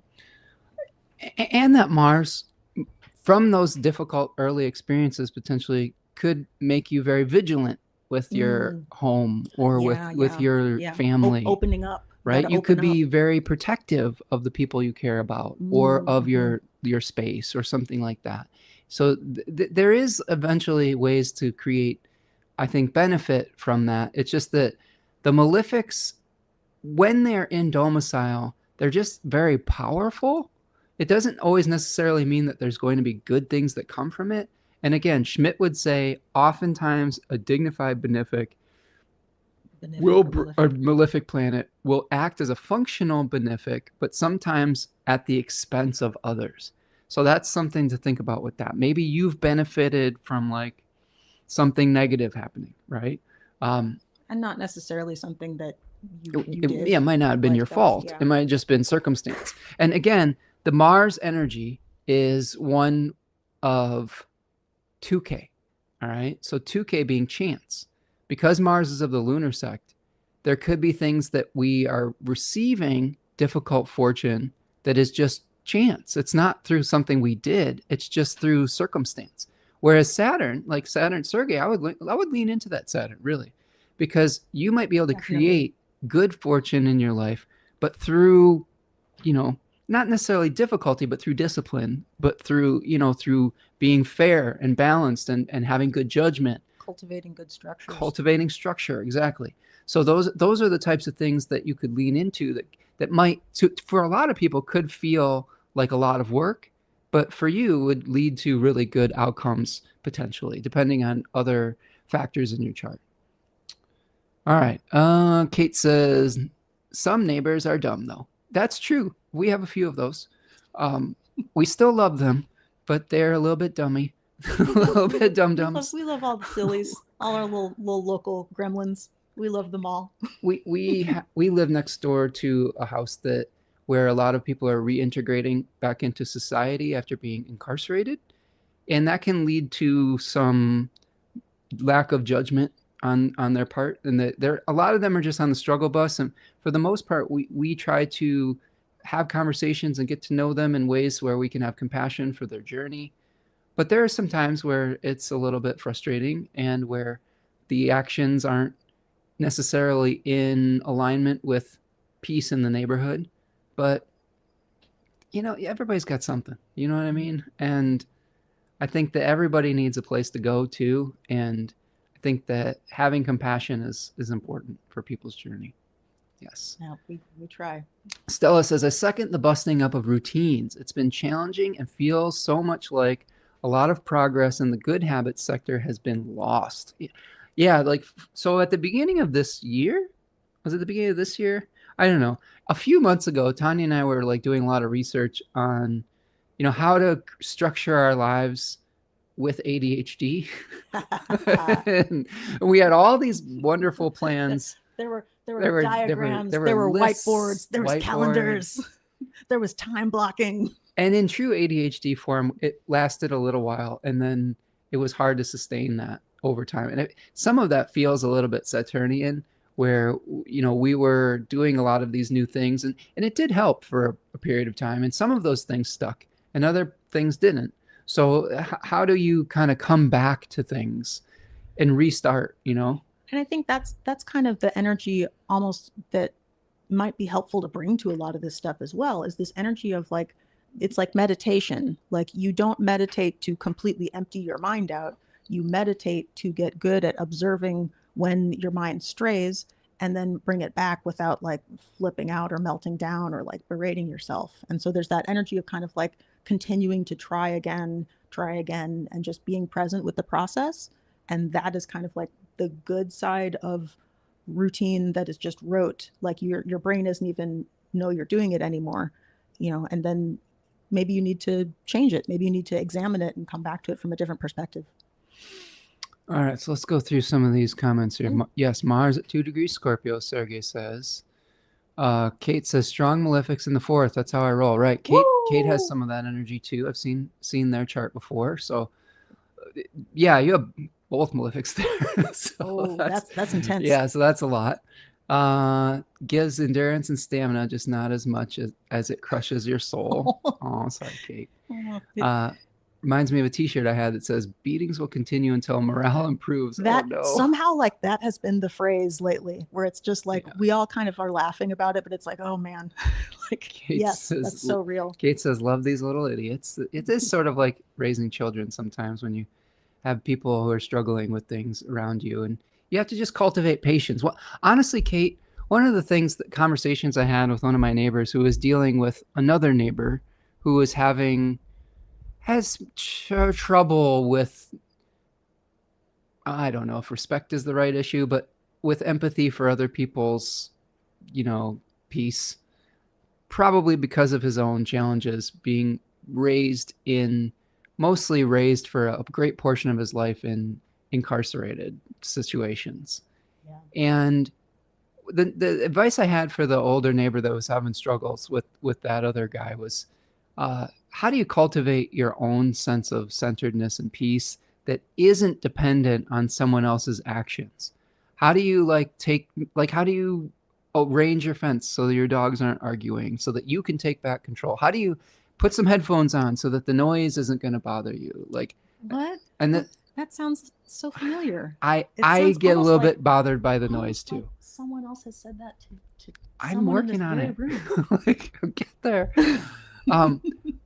But if you, in my defense, haven't you noticed I've done a lot better at not being like the get off my lawn guy, right? It's true. It's true. Spencer, in the last, with this nice Jupiter transit, Spencer has been 42% less get off my lawn. It's not even that. It's that I realized that the energy I was bringing to the interactions with my neighbors of being just like angry that they were disturbing my peace wasn't actually bringing me the results that I wanted. So how do you take a different tact with that? How do you take back some of your control, and how do you center yourself so that you can bring the peace to the situation rather than having it be dependent on the external circumstances being perfect? Will you please screenshot this like thing where it's just us and it's like, love these little idiots, and we're like,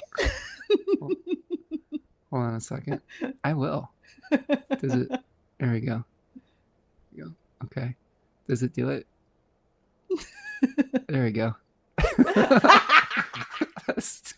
Cackling. Tomfoolery. My eyes are closed. Let me do one more. Sorry, we're just having some fun here today. This is Gemini tomfoolery. There we go. Okay. So we've got another comment from Sergey, some clarification. Says, interesting. Actually, the third house where Saturn is had the big tragedy. My only sibling got into drugs and an overdose when he was young. Oh, no. Fourth, well, I did move away from Ukraine, and it is better in the United States. No, that's so much. Oh my gosh. That's a lot. Yeah.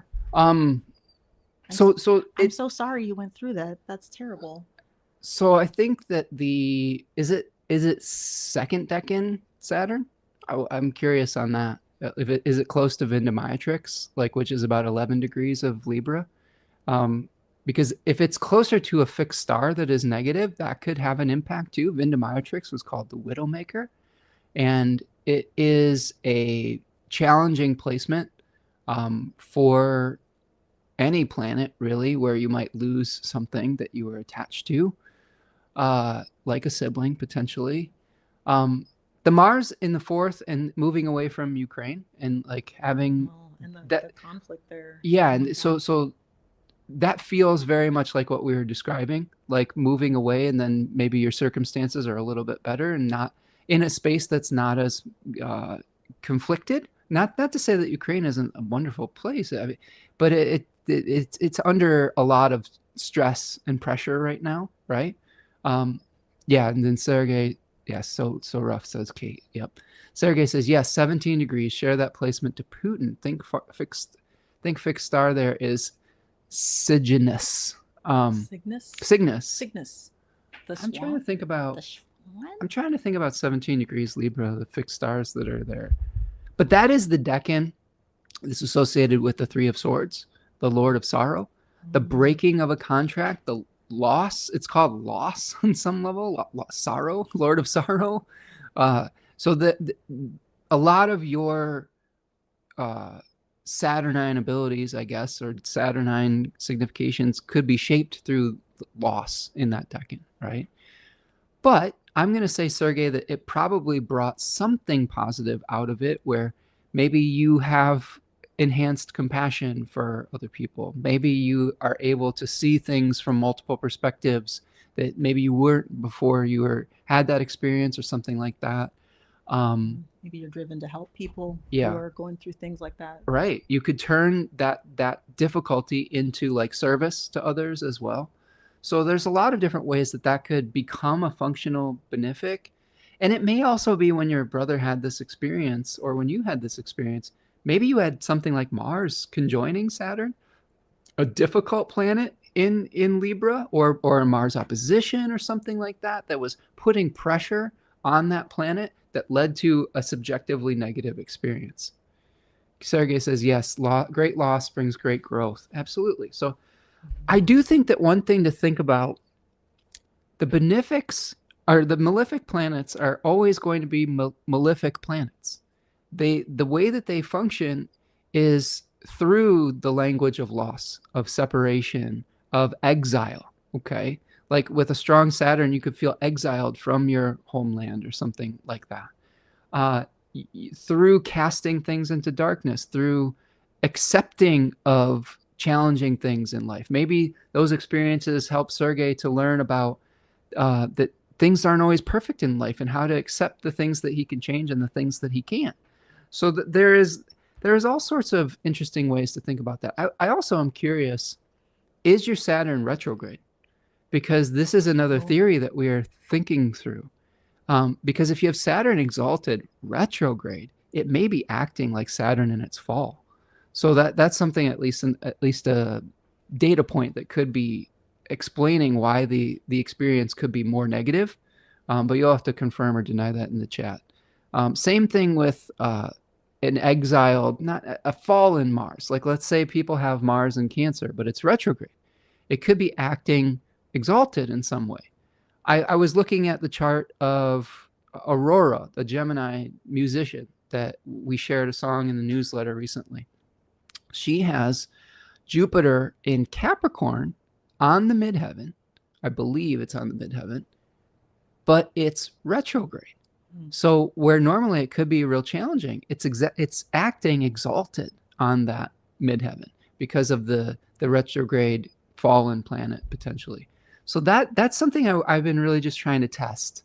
It's a technique from Eastern astrology where a fallen planet can act as its opposite. A fallen planet can act exalted, an exalted planet can act like a planet in its fall. So like if, let's say, Sergey has a retrograde Saturn in Libra, he might be experiencing the pain of having to be an individual rather than be a sibling, like, right, where he's forced to be like an individual rather than to be part of a sibling relationship. That would be more akin to, I think, Saturn in Aries type of experience, being forced to be on your own or independent or something of that nature. So just something to think about. Sergey says, though, my Saturn is direct. The bad in the third could be because of Pluto also in Libra. Okay, third decan. Anyway, I don't want to take up too much airspace with my personal chart. No, this is the time to do so. No, we're just this we're just chatting. We're just yapping. Yeah, this is the time to ask those questions because really we're kind of going in just whatever direction the muse takes us today, and teaching astrology and kind of answering your questions about your chart or about what's going on in the sky. We were just looking at some aspects of planets in the sky to start the conversation. But yeah, like Pluto conjoining Saturn could definitely like color the energy there. I have Pluto in the third decan of Libra as well in the third house.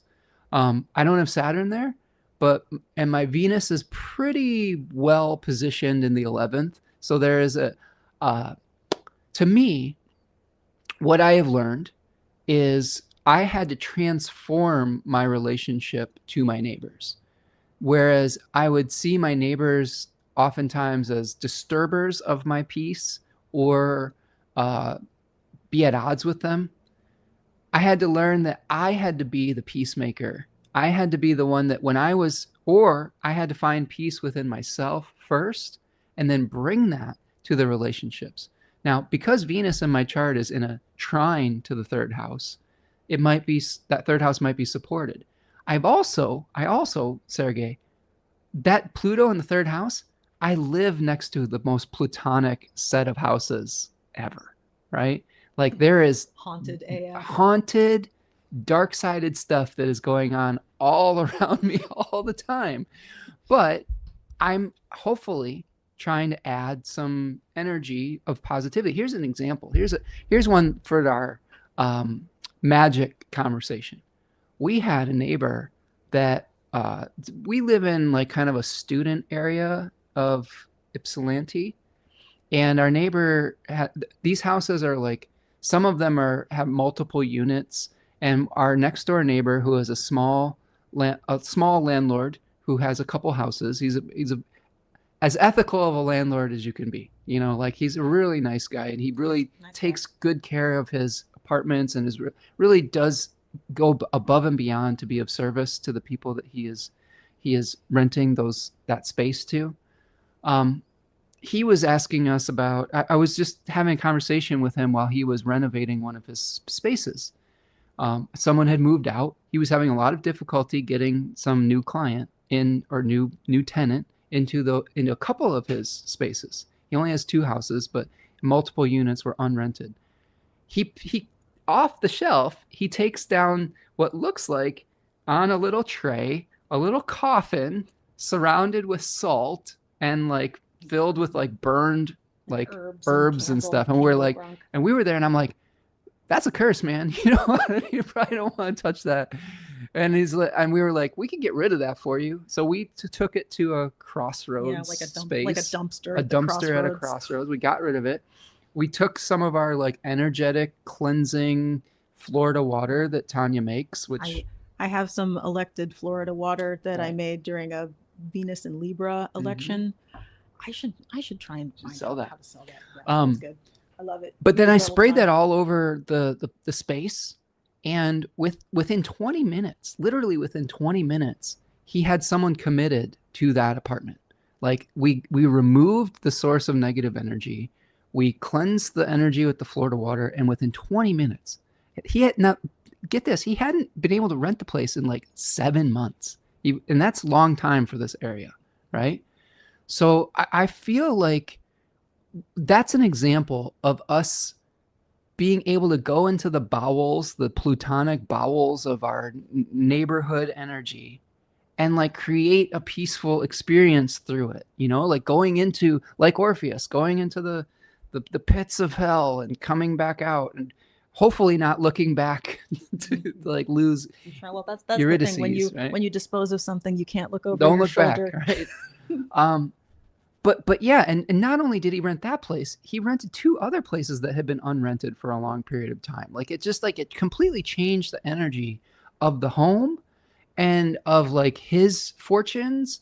And he got confirmation a few days later from the previous tenant that they're like, oh yeah, I think someone was trying to curse me. That was meant for me, not for you. And like, because in our area, there's a lot of people that do astrological magic. Just magic. Period. This is like the We're yeah in magic, we're not in like the queerest, witchiest yeah part of Michigan. yes. And it's not uncommon for people who are feeling disempowered to turn to something like that to change their circumstances. And I think it's all about, they're just tools. And how do you utilize those with positive intentions or negative intentions? And are you utilizing those in an ethical way or an unethical way? There's all sorts of conversations to have about that. Um, but I think it's an example of Pluto in the third house. The really fascinating thing about that is that the person that is my friend that owns the home, if you would look at him, you'd be like, that's the most straight laced arrow person in the world. Very, And very normie coded. yes, and like after that, he started being very curious. He was like, what happened? What did you do? Like, that's really interesting. Tell me more about this. And we had a really nice long conversation where we connected over sort of some of our own practices, what we believe in, and we were curious about what he believes in. And it allowed him to like open up about some dreams that he was having around some really difficult like family dynamics and like experiences of loss. And it sort of opened him, it felt like it was opening him up to some of the intangible things in life that he may have not had an outlet to discuss. And I would say also then part of that was an exchange of like Right, skills. Like he was right. like, hey, you can just patch this hole in your wall this way and it'll be really easy. And we were like, Right. oh, cool, thanks. Yeah, he And that's came that over like and helped us with some that stuff. energy of cross pollination Right. with like that Gemini energy that can be good. Like the Yeah. good side of Gemini is just that kind of like quick sharing of knowledge and kind of like, oh, like you just get a little taste of some like new idea or something or get exposed to something and it's like, oh, like I never thought of it that way. And we were all in that thing where it's like, oh, I never thought of it that way. And Mhm. that's so it's a really important space to get into sometimes. um but It was yeah, really nice though. it was. It was It's a been really nice yeah. experience. No, it And was nice. it's what's really cool is when sometimes when we study things like astrology or astrological magic or things of that nature, a lot of times we're guarded about it because there's a lot of times where people just dismiss us as crazy or like as like weird or something like that. And when you actually connect with someone who you would be a little bit nervous about sharing that part of yourself and they validate it, that I mean is really special, and then being able to validate the parts of them, the gifts that they have to offer, I think is really important. Like I really appreciate my neighbor's ability to really fix or beautify any physical space. He's a genius at it. He makes these beautiful, like he renovates so beautifully. He takes pride in it. And I just being able to absorb that knowledge and appreciate that and validate him for that work that he's put in that sphere of influence, that's when we can facilitate the types of exchanges with people where we don't necessarily have to be all the same. We don't necessarily have to believe everything exactly the same, and we can validate each other's places of genius. Kate says, I feel like our charts are similar, Sergey. My siblings and I are strange. Many overdoses between them with heroin and fentanyl. Oh, I'm sorry to hear that, Kate. Sorry, that's so That's hard. Tough. Javier says, everything is making me cry since the Sag full moon, Mercury ingress into Cancer. It won't stop. Same girl, same. A lot of emotions going on, Yeah, right? yeah, and that's the thing too, that it's like there's Yeah. just a lot of feelings, big feels all around. Yeah, it's definitely a shift where we're in our emotions and we're communicating through our emotions rather than just through our rational intellects. So that's something to lean. Body language becomes much more important with Mercury and Cancer. Sergey says, sorry to hear that, Kate. It's tough to lose one's siblings. So many beautiful memories from youth and the knowledge where it all led in the end. Let's hope life is better for us and our loved ones. I agree. That's a beautiful sentiment, Sergey. Kate says, I love that you have Florida water for elections. I have 4 elections and I have made on elections.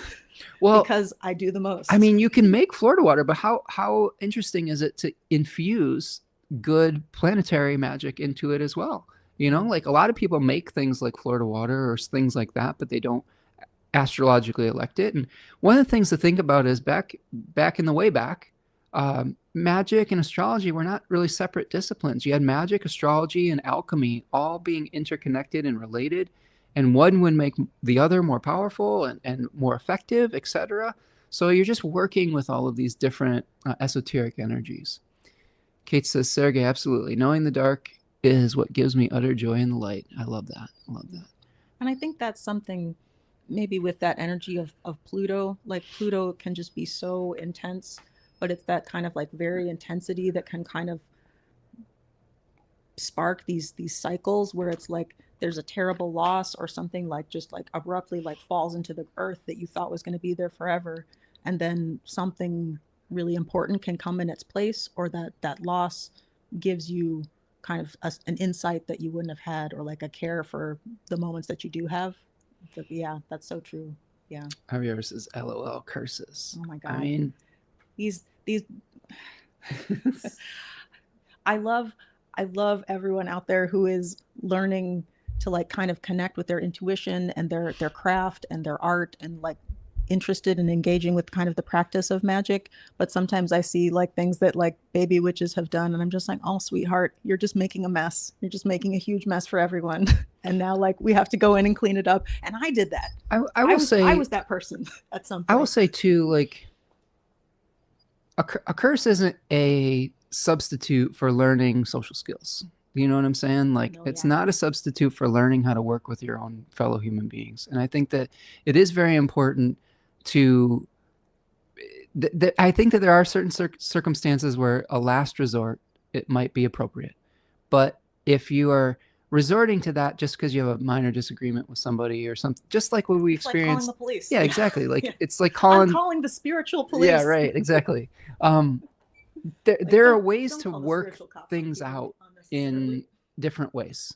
And I think that it's important to really be really judicious about things of that nature, and also be very careful, because a lot of those things can boomerang back on you if you don't know what you're doing and you're not taking precautions, and you can just end up blowing yourself up. I know that that sounds like crazy in some level, but you can have that energy just boomeranging back on you. Yeah, sometimes. Magical tools and concrete ways to resolve real challenges, especially in normie culture, gaining more momentum towards understanding and accepting that we can know things by another way, knowing. Yes, I agree. Kate says the exchange of values. There you go. There you go. 100%. Through knowledge and experience. The affirmation from validation is extensively powerful. I agree. It is. It feels really good. Like I said, like, you're not always going to get that reaction with people, but if you spark curiosity with people, and I think that if you share your wisdom and your knowledge in ways that people can see the benefit of doing so, Like we were utilizing our knowledge and wisdom to help someone, like to help clear away some negativity so that like the process could continue to happen and flourish and whatnot. I mean, it was good for us too because we don't want a cursed next door neighbor or someone living in a cursed energy. We want someone who lives in a nice space, and a nice spatial energy is going to attract people that are having a better experience rather than cursed energy is going to attract people that are like, yes, this is where I want to live. There's an active curse here. You know what I mean? Like you probably, those types of neighbors may have more struggles and more challenges. We were thinking about this with this other house too. A neighbor was telling us that the house where the people are re-entering society from being incarcerated historically was a place where Civil War soldiers were returning back from war as like a halfway house. No, Can you yeah. imagine the energy No, yeah. that is residually left in a space like that gets perpetuated over time? Trauma ghosts. Exactly. And we almost kind of tried to slip some Florida water into that house because I don't really want to go in there, but we we gifted some to one of our more problematic neighbors, and we're like, here, spray this in your, if you're feeling chaotic, or spray this Yeah. in places. And he's like, yeah, there's when the demons come. right. And he's like, And yeah, they there. will. I think there's someone who committed suicide in this apartment. The energy's always been really bad there. And I'm like, well, spray this there. And he's like, he's being the chaos demon that he is. He like sprayed it on my shirt, and I'm like, you don't spray it right on your clothes or my clothes, man, because there's oils in there. But he's like, And also like it won't get rid of you. You're like, right. you're like, I'm on your side, bro. He just doesn't think things through like It's that. fun. I have a soft spot for him. I'll be honest with you. Kate says, I don't know, Spencer. I'm thinking curses could be a great substitute for social skills. In some circumstances, I can agree, but I do think that learning how to talk to people is important too. And I think that you don't have to have one tool in your toolkit, I guess is what I will say. Yeah, and it's also like there's a time like when I think that magic is so meaningful and important, particularly for people for whom things don't come easily. Like if you are marginalized or if you are someone who is not listened to, or you just can't get that kind of traction in conventional society, or you're trying to do things the normal way or the right way, definitely. Like Spencer and I differ a little bit on some things, but I'm a little bit more like, you know what? The world's a complicated place. Sometimes you got to get a little dark with it to get things done. And that's our Capricorn rising talking. Like, I don't know, but just there are different approaches that people take. Well, that's the thing. And like you want, it's like you say, it's all tools in a toolkit. Yeah. And like, you can use a hammer to like, attack someone or build a house. Javier says, I was just mid-cry and you said curses, and I laughed out of it. There you go. There you go. Hopefully we're helping. Sergey says, yes, curses seem like something that young magicians get into, probably why some teachers recommend not getting into it until 25 plus.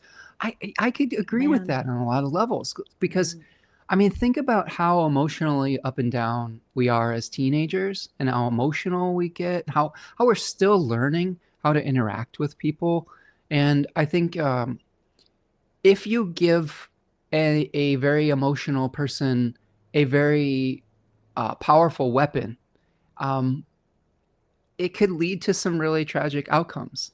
And I think if you give someone that same tool, weapon, etc., after they have worked on themselves for a number of years and learned how to self-regulate in a lot of ways, I think that can be more an effective use of it. It's not to say that like there's not circumstances where it's warranted. I think that there's some justice work that happens out there where people are powerless. This is why people turn to these things, because they are in a disempowered situation, and the normal avenues for attaining justice are not serving them, whether it's through their own ostracization from society, or whether it's through like systemic things like systemic racism, or like historically in the hoodoo tradition, like African Americans were utilizing this to become empowered in when they were enslaved, right? So there are circumstances where it's like, how are you balancing the scales back out in situations that are very imbalanced? But maybe you could speak on that more. I think Also, something that's kind of coming to my mind is that when you are young, like, when you're growing and you're still feeling things and experiencing things for the first time, like interpersonal differences or like a social slight can feel like a real dangerous attack. Like, it can feel like the end of the world. It does feel like you're going to die if someone breaks up with you, or if you get in a fight with someone, or if someone's talking bad about you. And then it's like, no, I have to retaliate, like full force. Like, we're getting out the black candles, we're getting the pins, like I'm screaming in the jar. Like, but sometimes as you get more perspective or more kind of a range of experiences, you'll be like, okay, I'm the real magic sometimes is just working on yourself and kind of managing yourself and what you can control. But then there is the flip side, which is that there will be situations where there are forces arrayed against you, or situations where you don't have the power that you need to survive, to protect yourself, to earn money, to like take care of your family, to try to keep people safe against things that are just much bigger than you. And that is where practical magic, left-handed magic, hoodoo, conjure, things like that can be so potent and helpful and necessary. Like, you say you're in a court case against someone who has a lot more money than you. Maybe you're going to do some magic on it, and then things will go in your favor, and everyone will be like, how did you do that? And you'll be like, oh, I don't know, just justice was on my side this time. But there are times when you do need to kind of use multiple things. Like, you work in the material world, like you make the phone calls, you keep your ducks in a row, you have your documents as best you can, and you're also going to kind of petition those spirits and those energies that can help you, or that will hold down someone who is negative, who's trying to harm you or your family or someone important to you. And so there's a intersection of things, and you kind of learn this and work on it over time as you refine yourself as a person and a magician. And Kate has a good comment here saying, I also kind of believe we're practicing magic whether or not we're aware, at least through our thoughts. I agree with that. 100%. 100%. Yeah. So, yeah, we are powerful creators, whether we are intentional about it or not. Mm-hmm. I don't mean this in like the secret necessarily way, like where, oh, if you put your mind towards a Lamborghini or something, but thoughts become beliefs. Beliefs sometimes fuel actions, and then actions create your physical reality. So if you look at the point from getting from point A from point B, your emotions can have an extreme effect on your potential outcomes.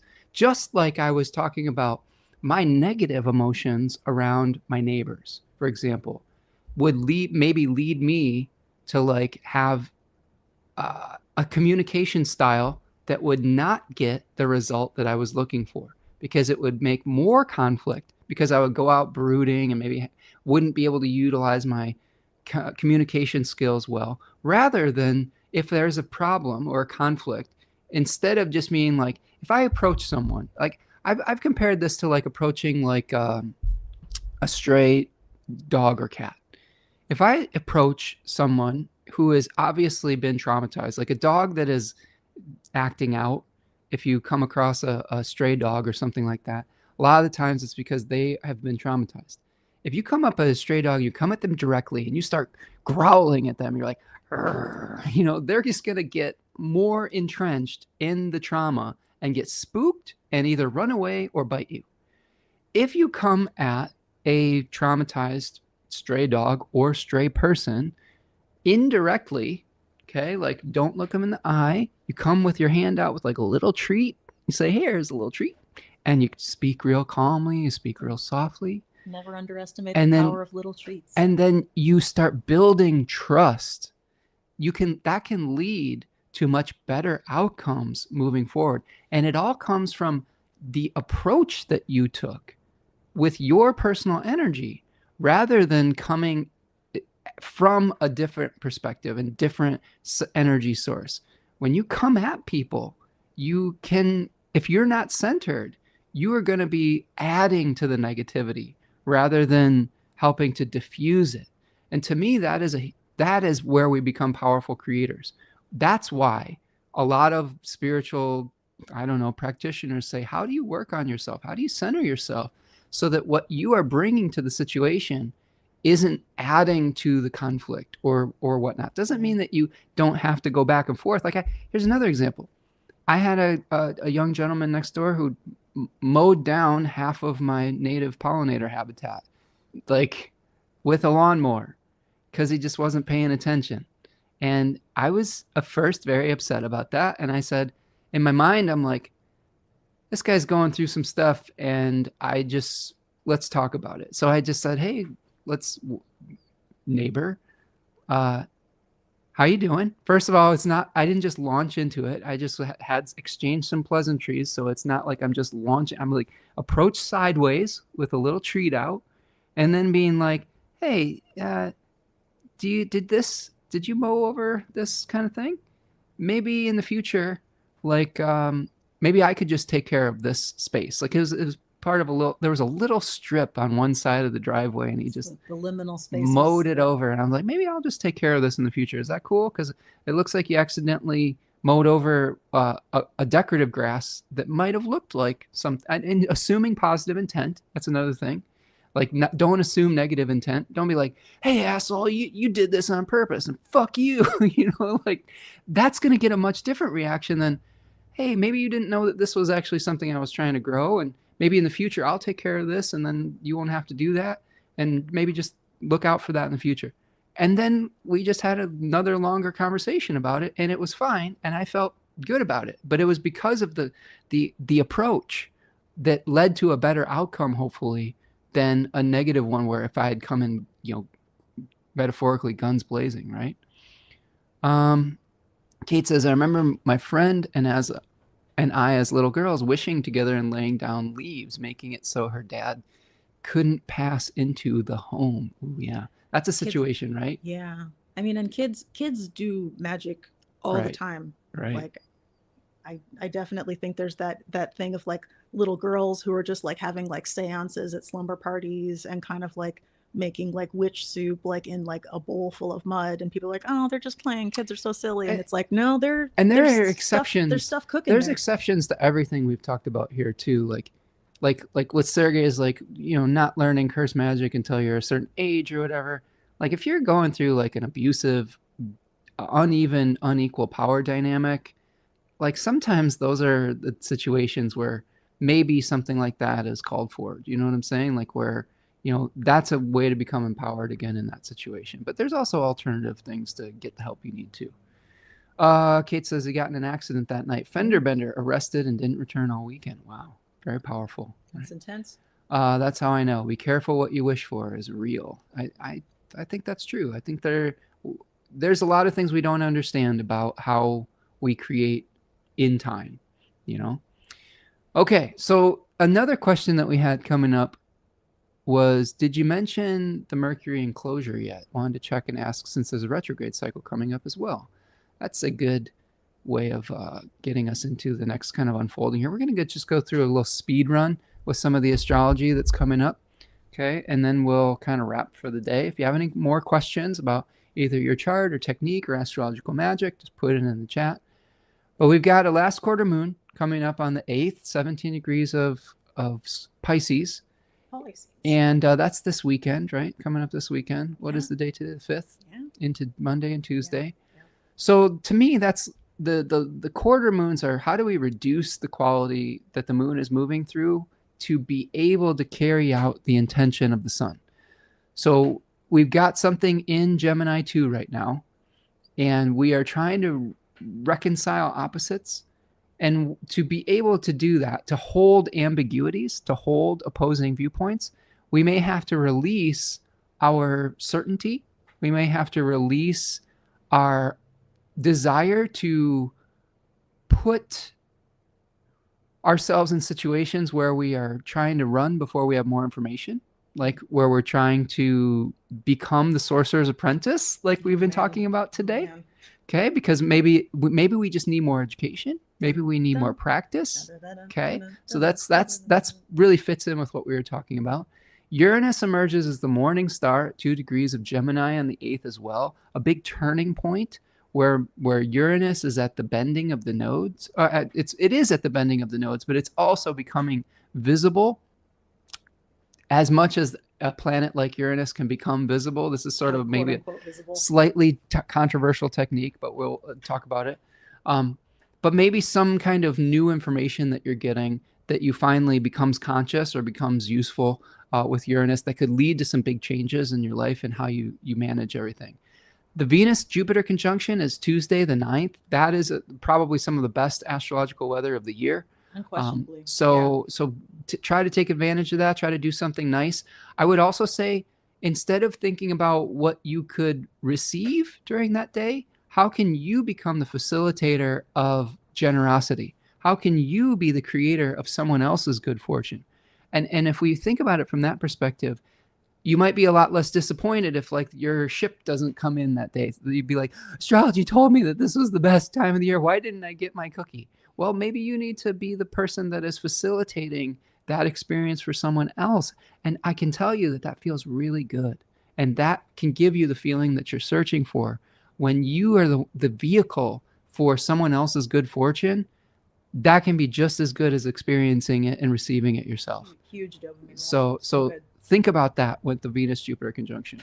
Also, that is a time when you might not necessarily see the fruition of something, but it could be a really good time to kind of like initiate something in that you really want to nurture, or something that you want to really promote connection with, like just kind of that fertility, that kind of great space to kind of like cradle something, and like just put something that's like tiny and vulnerable and just getting started like into that space. And so that those days around, and especially I would say leading up to the conjunction, like now until that Venus conjunct Jupiter moment, like, and maybe even a little after it, just think about things you can do to initiate something that you want to like really grow into something beautiful, and like not necessarily right away, but and don't expect instant manifestation, because right, Mercury is going to apply to a conjunction to Jupiter and then station retrograde before it completes it. So there's more information that we need to create the good fortune. Lauren is here. Painted Turtle says, "Oh my God, Tanya, I'm so glad that she's on your cast. Speaking of Plutonian neighbors and T being Saturnian, I've been catching some YouTube videos that are this vibe that you guys are talking about." Yeah, there's a lot. There's a lot going on in a lot of different communities right now, astrological communities and magic communities. There's been like an astrological like kerfuffle, I guess you could call it, about astrocartography. Oh man. And like someone who trademarked the name that didn't even invent it. It's so stupid. It's that kind of thing does annoy me, because the more we try to litigate knowledge, I guess you could say, or like hoard it so that other people can't use it or name something, just pee on it. It's be like, just it's mine. Yeah, it's just gross. And silly times. Not necessary. No. You know what I mean? We're being trained to like feel like it's scarcity mindset. You know, it's saying that if other people use this, there's less for me. You know, and that to me is a really toxic way of looking at the world. As a believer in sharing knowledge and sharing technique and lineage too. I've seen a lot of astrologers recently talking about lineage, and this person was so grotesque as to send a cease and desist letter to their teacher who had taught them some of these things. This is like, come on, how fucked up in the head do you have to be to just do that type of thing like that? I get really kind of like, what are we doing here, friends? What are we doing here? But I digress. Kate says, love this idea. Be the change that you'd like to see in your life and in the world. Absolutely, right? How do you become the facilitator of someone's good fortune, really? Lauren says it's called Elements of Mutual Aid, and it's the theme of air, earth, water, and fire. It gets deep into the community work, and it's interesting and dark. What is it? Is it a YouTube video? Is that the Dean Spade book? Is that a video or a book? Dean Spade has a podcast. Are you sure that that's not the movie that we missed? Oh yeah. Is that no. Oh. What? Okay, Lauren. No, hold on a second. Okay. Damn it. No, Lauren, was it a guy named Peyton and like his partner, I don't know, like Leslie or something? What? Tell me if it was Peyton, like this little. I think that's what it is. It's their movie. Oh my God. So we know the people who made that. They live in our neighborhood. They literally live in our neighborhood, if that's those people. Now that's what, yeah. And we were invited to like the premiere of it in our town, and we totally brain farted on it and like missed it.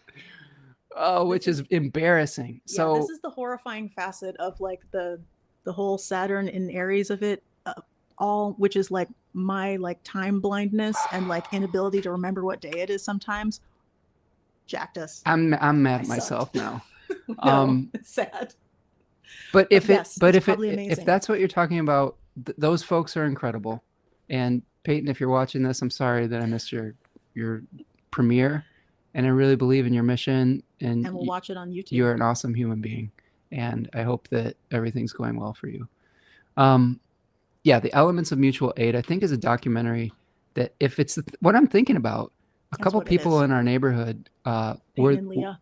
Leah, Yep. yeah, Peyton and Yeah, Leah they're nice. are sort of like your local anarchists, and no, they're amazing.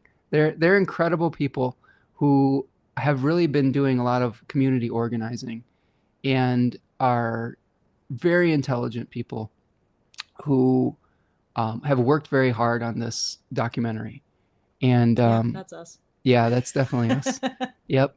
Yeah, you Yeah, mentioned Ipsy. there's Yep. some people in the community who just are doing really amazing work with kind of connecting Yep. and networking and supporting people and kind of getting the kind of information and systems in place to work together if there's emergencies or if things come up. And so the idea of like how do you connect with people in your neighborhood, Right. how do you support each other through challenges is like so meaningful and important, and just it's really really good. So we're definitely going to watch it. And you're right, we Yeah, need we to just get our completely calendar back we just back to normal. completely brain farted on it. No, that was us. But they are involved with a group that does like tree distribution for native trees and things like that. So like giving away native trees to the community to plant to be able to restore habitat. Yeah. These are all the types of things that you can do to start creating reciprocity within your communities. Venus Jupiter conjunction And activities. they're super nice. They are some of the best people I think I've ever met. Wonderful Now I folks. feel really ashamed that we missed their debut thing at the park. And I told them I was going to go, and I feel bad about it. So we do what we can. what did we do? Man, we just completely, it I- wasn't I on our don't- I schedule. don't even Anyway, know. go check it out. Elements of Mutual Aid. Maybe we'll amplify their signal here. It is, I'm sure, I haven't watched it yet, but I am sure that it is incredible if it is talking about some of the things that I know that the creators are into and have been sharing with the world. Yeah, it says, dude, one guy mentioned Ypsilanti. Yeah, there you go. Yep. Kate says, small world. Y'all get your ADHD calendar back in check. Yeah, we need to. Right. Sorry, friends. No. Lauren says, it already had your vibe, and I was going to send it to you, and I was like, I think he already knows. Send me things, friends. I forget. Like the distraction, this distractibility is real in our lives. So we're all trying to figure out how to stay on track. Complicate says, TikTok actually recently started a Discord. NH TikTok? What is NH? I don't know what that is, but explain more. Okay, so Venus-Jupiter conjunction on the 9th. And now Kate was asking about Mercury in malefic enclosure.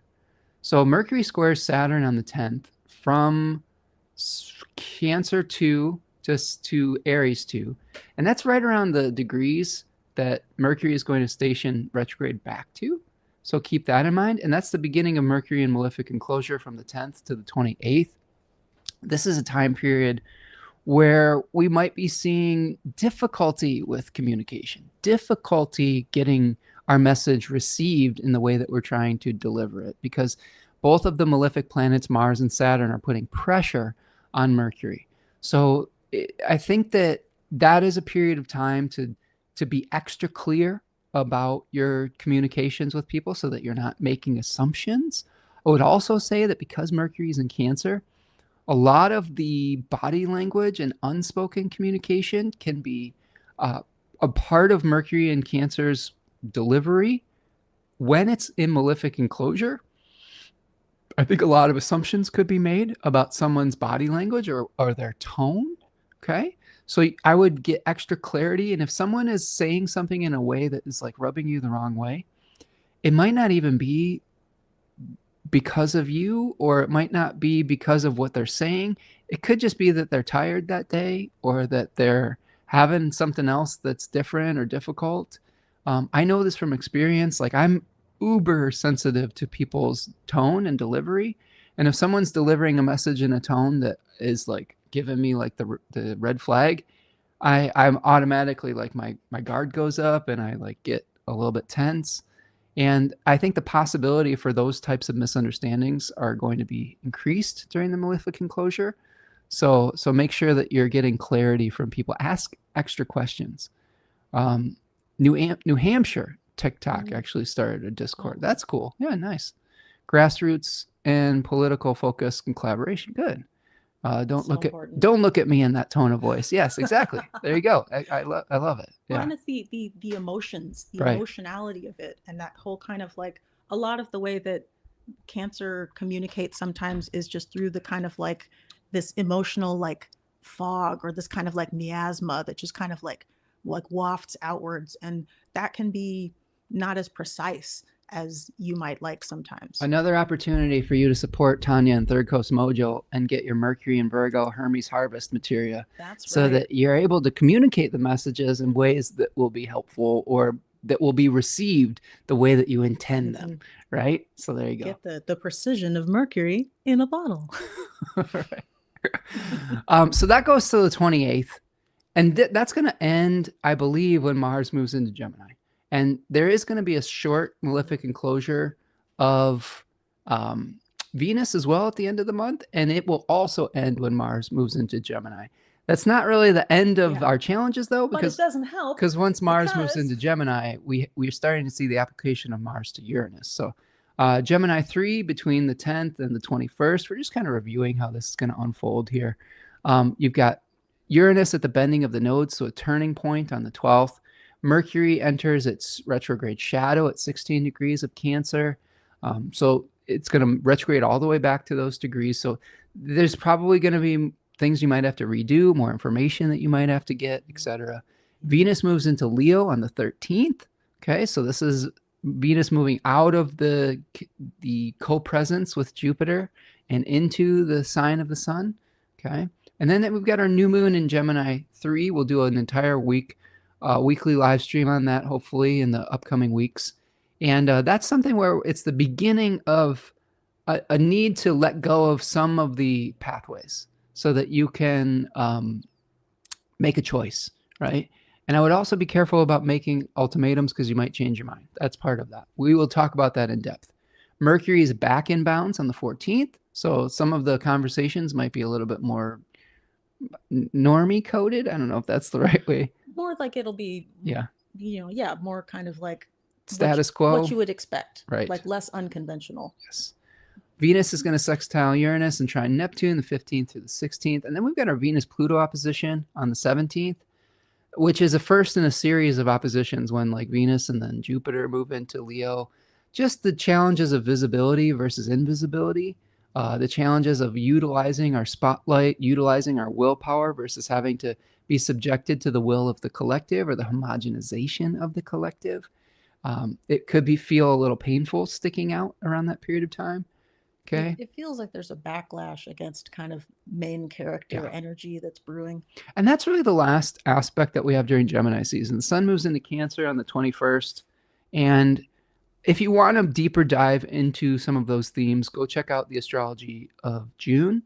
And I talked more about this in the full moon in Gemini last week too. So we don't have time to go through every single aspect coming up for the end of June, but this gets us through Gemini season. Okay, friends, we're kind of rounding the bend here. Kate says, my next dental appointment is for them. Oh my goodness. So hopefully good luck with that. What is going on then? So we've got, that's the Mercury entering retrograde shadow type period, malefic enclosure. I don't know. Sometimes we still just have to do stuff. You know what I'm saying? Like, it's better to get the information that you need. Maybe you just need more information, right? Maybe you need to get a second opinion or something like that. That could be part of it. Okay.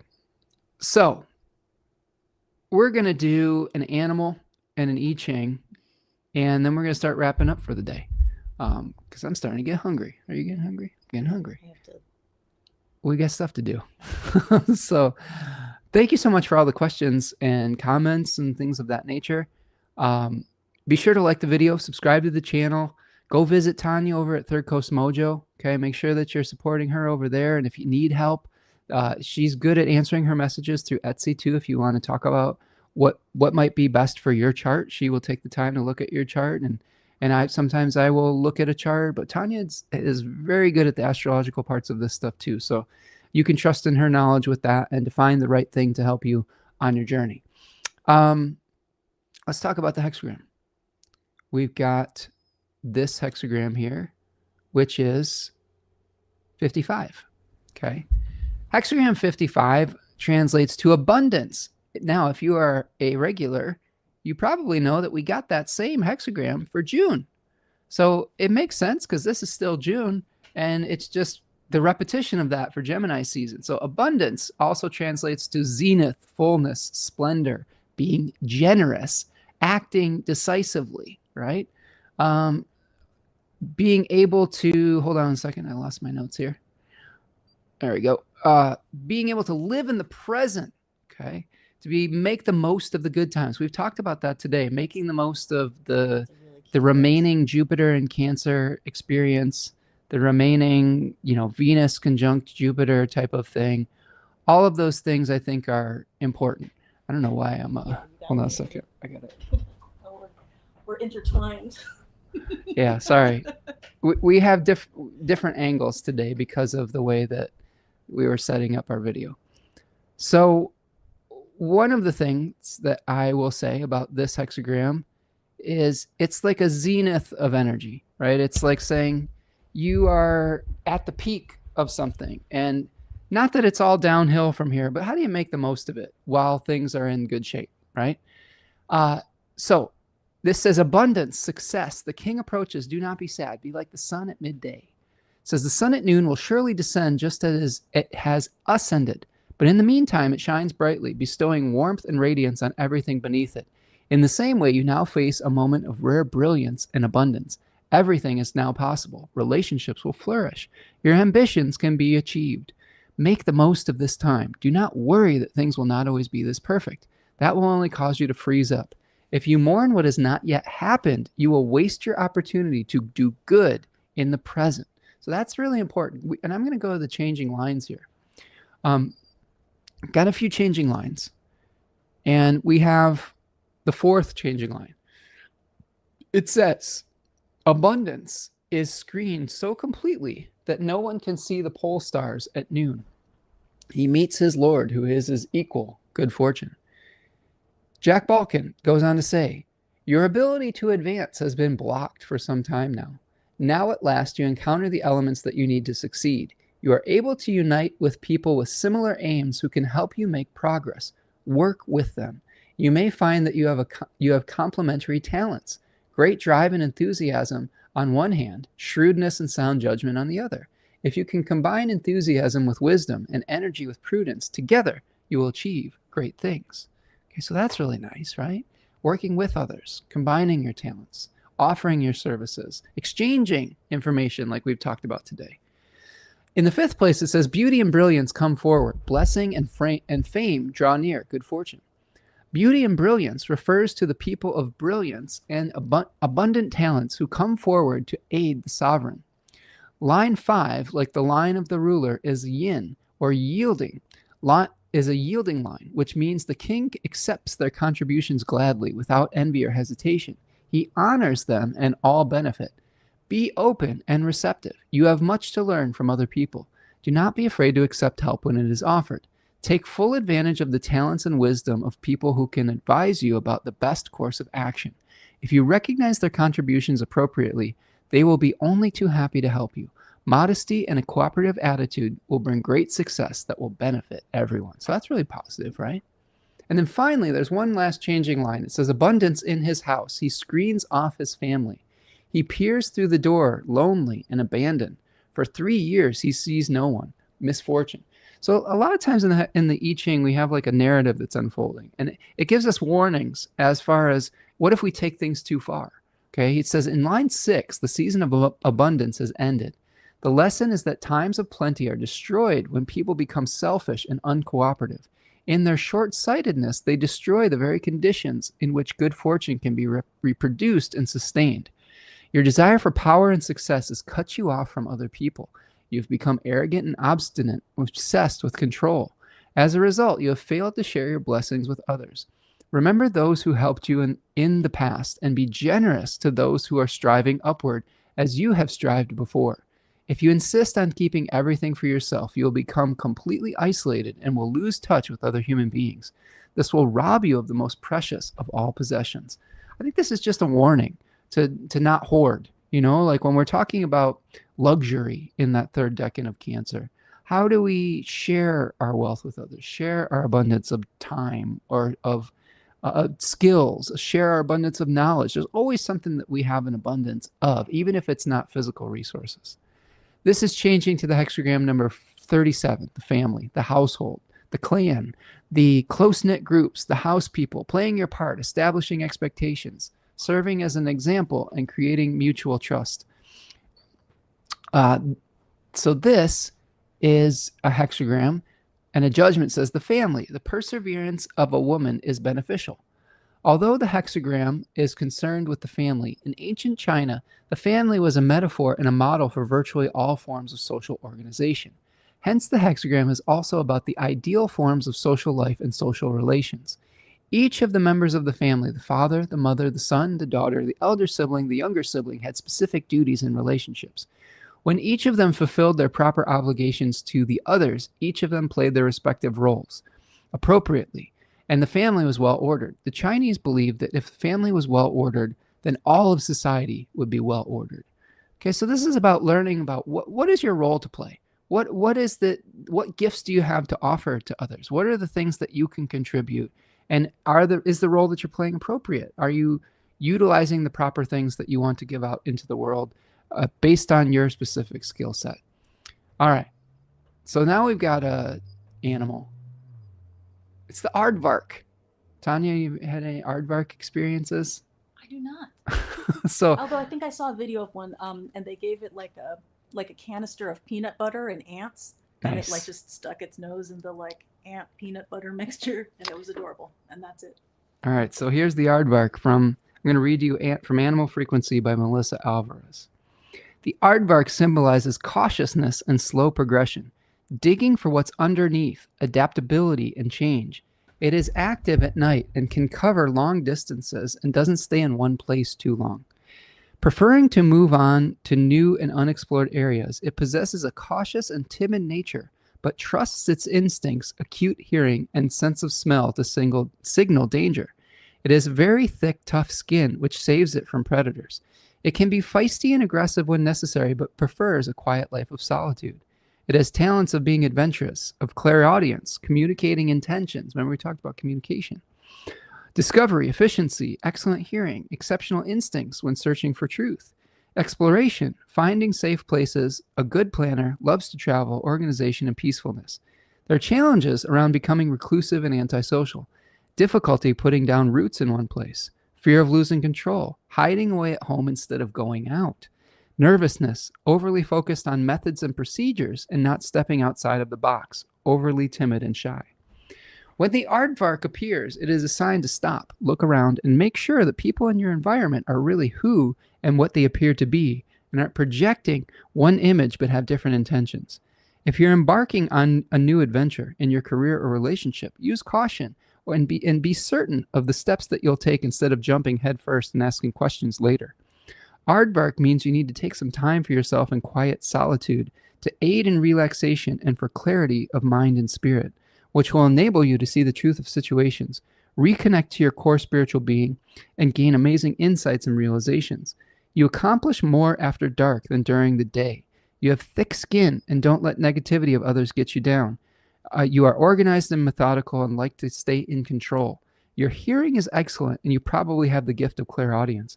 Aardvark warns you to listen not only to what is being said, but what is being insinuated. Remember, we talked about that with Mercury moving through Cancer. The body language, what's the tone that they're using? All of those things become important. This animal assists you when you're starting a new job or relationship and are unsure about it. Aardvark can help you find the truth in situations where you feel uncomfortable or suspect dishonesty. If you'd like to engage in more social activities, ask Aardvark to assist. It will help you to take appropriate precautions as you step out of your comfort zone of solitude and engage in wonderful experiences when interacting with others.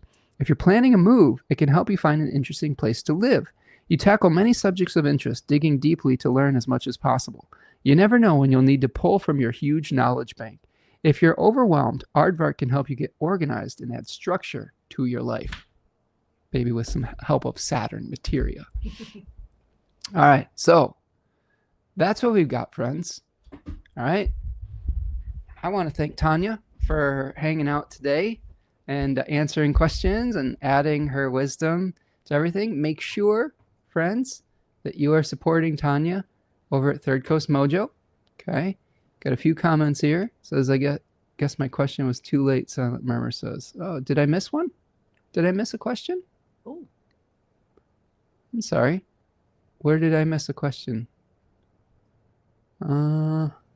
Ask your question. If you have a question, you can ask it. I feel like maybe I missed it. Anyway, put it in the chat if you have it. Kate says, I love this hexagram. Like being on top of a roller coaster or the crescendo of a song, ultimately the climax. Absolutely. Kate says, Javiera, Painted Turtle, Sergey, Stella, Gemini Fire, Scarlett, Angela, and of course Spencer and Tanja. Thank you. Appreciate you, Kate. Hope that you're having a great Friday afternoon and everything's going well. Thank you, Sergey, for being here, and hope everything's going well your way, my friend. We're sending you love and sending you all the good vibes for those dignified malefics that you're dealing with in your chart, right? Okay. So go over to Third Coast Mojo. Remember, there's all sorts of cool stuff that Tanja has over there. I mean, we've talked a lot about them today, but Hermes Harvest, Sun in Leo, Venus in Pisces. We've got Mars in Capricorn materia, scientific method, Saturn in Aquarius. There's a lot of cool things there, and she does really great work. And again, if you have questions, feel free to message her via Etsy as well. Okay. Let's see. Silent Murmur says, my question about Mars and Uranus conjunct 6th house moon, 2-degree Gemini trine, Pluto, and Venus. My question was about Mars and Uranus conjunct a 6th house moon, 2 degrees Gemini. What is the question? Is it just that you have that? And what does that mean? Or is it that you're having an experience with it? Elaborate for me. While you're doing that, friends, remember to find me over on social media at Spencer Michaud. You can also find Tanja at Third Coast Mojo on social media. Okay, she has an Etsy account that you can follow as well. Do me a favor too. Please like the video today. Subscribe to the channel. Subscribe to our newsletter if you want to know when we're releasing either new products or when we're going live. That can be helpful.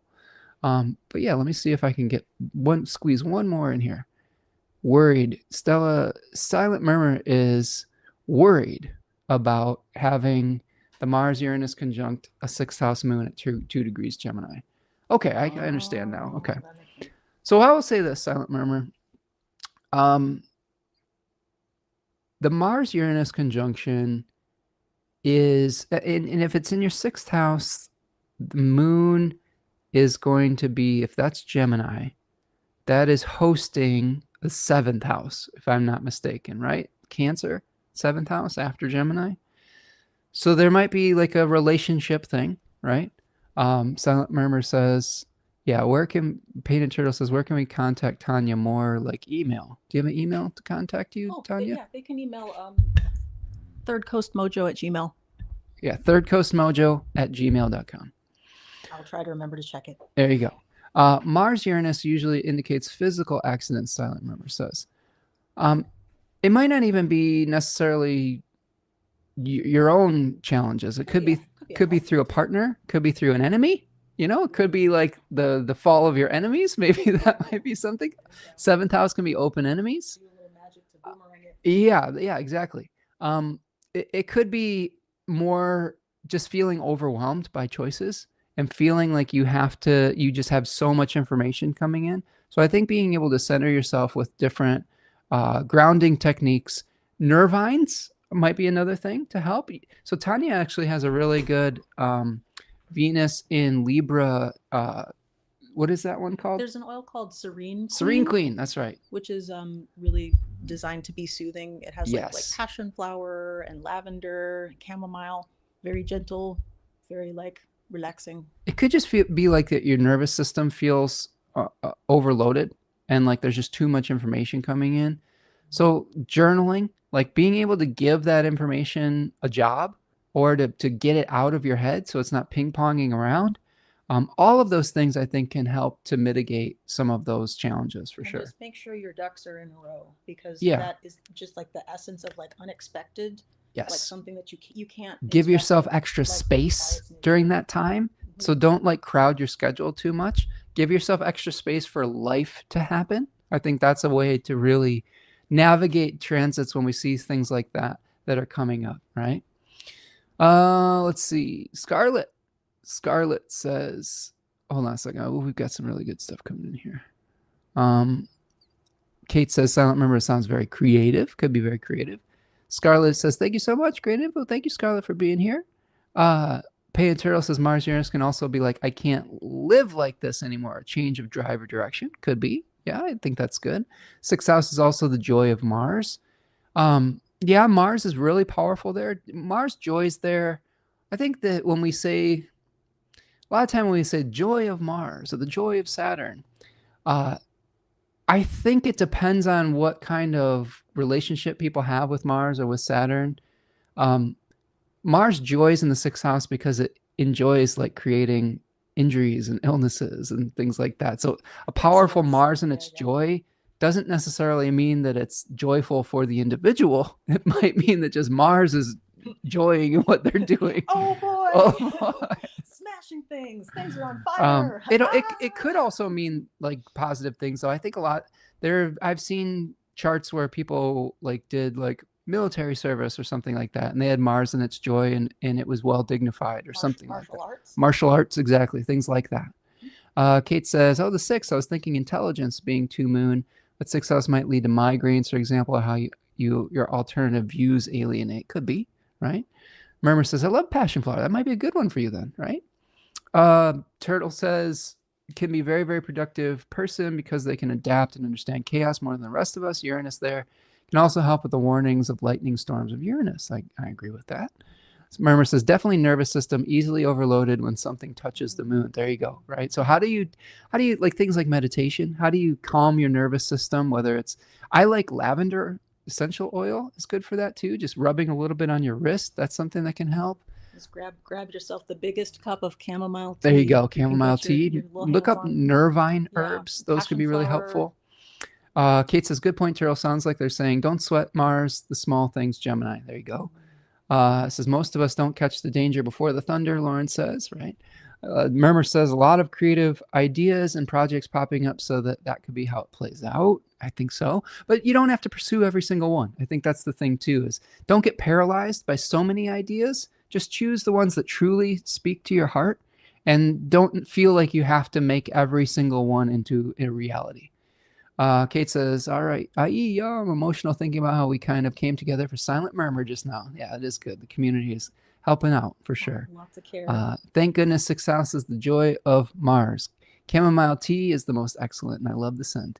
Yeah, so those are great ways to, like, I think, deal with that kind of challenge. Really take care of your nervous system.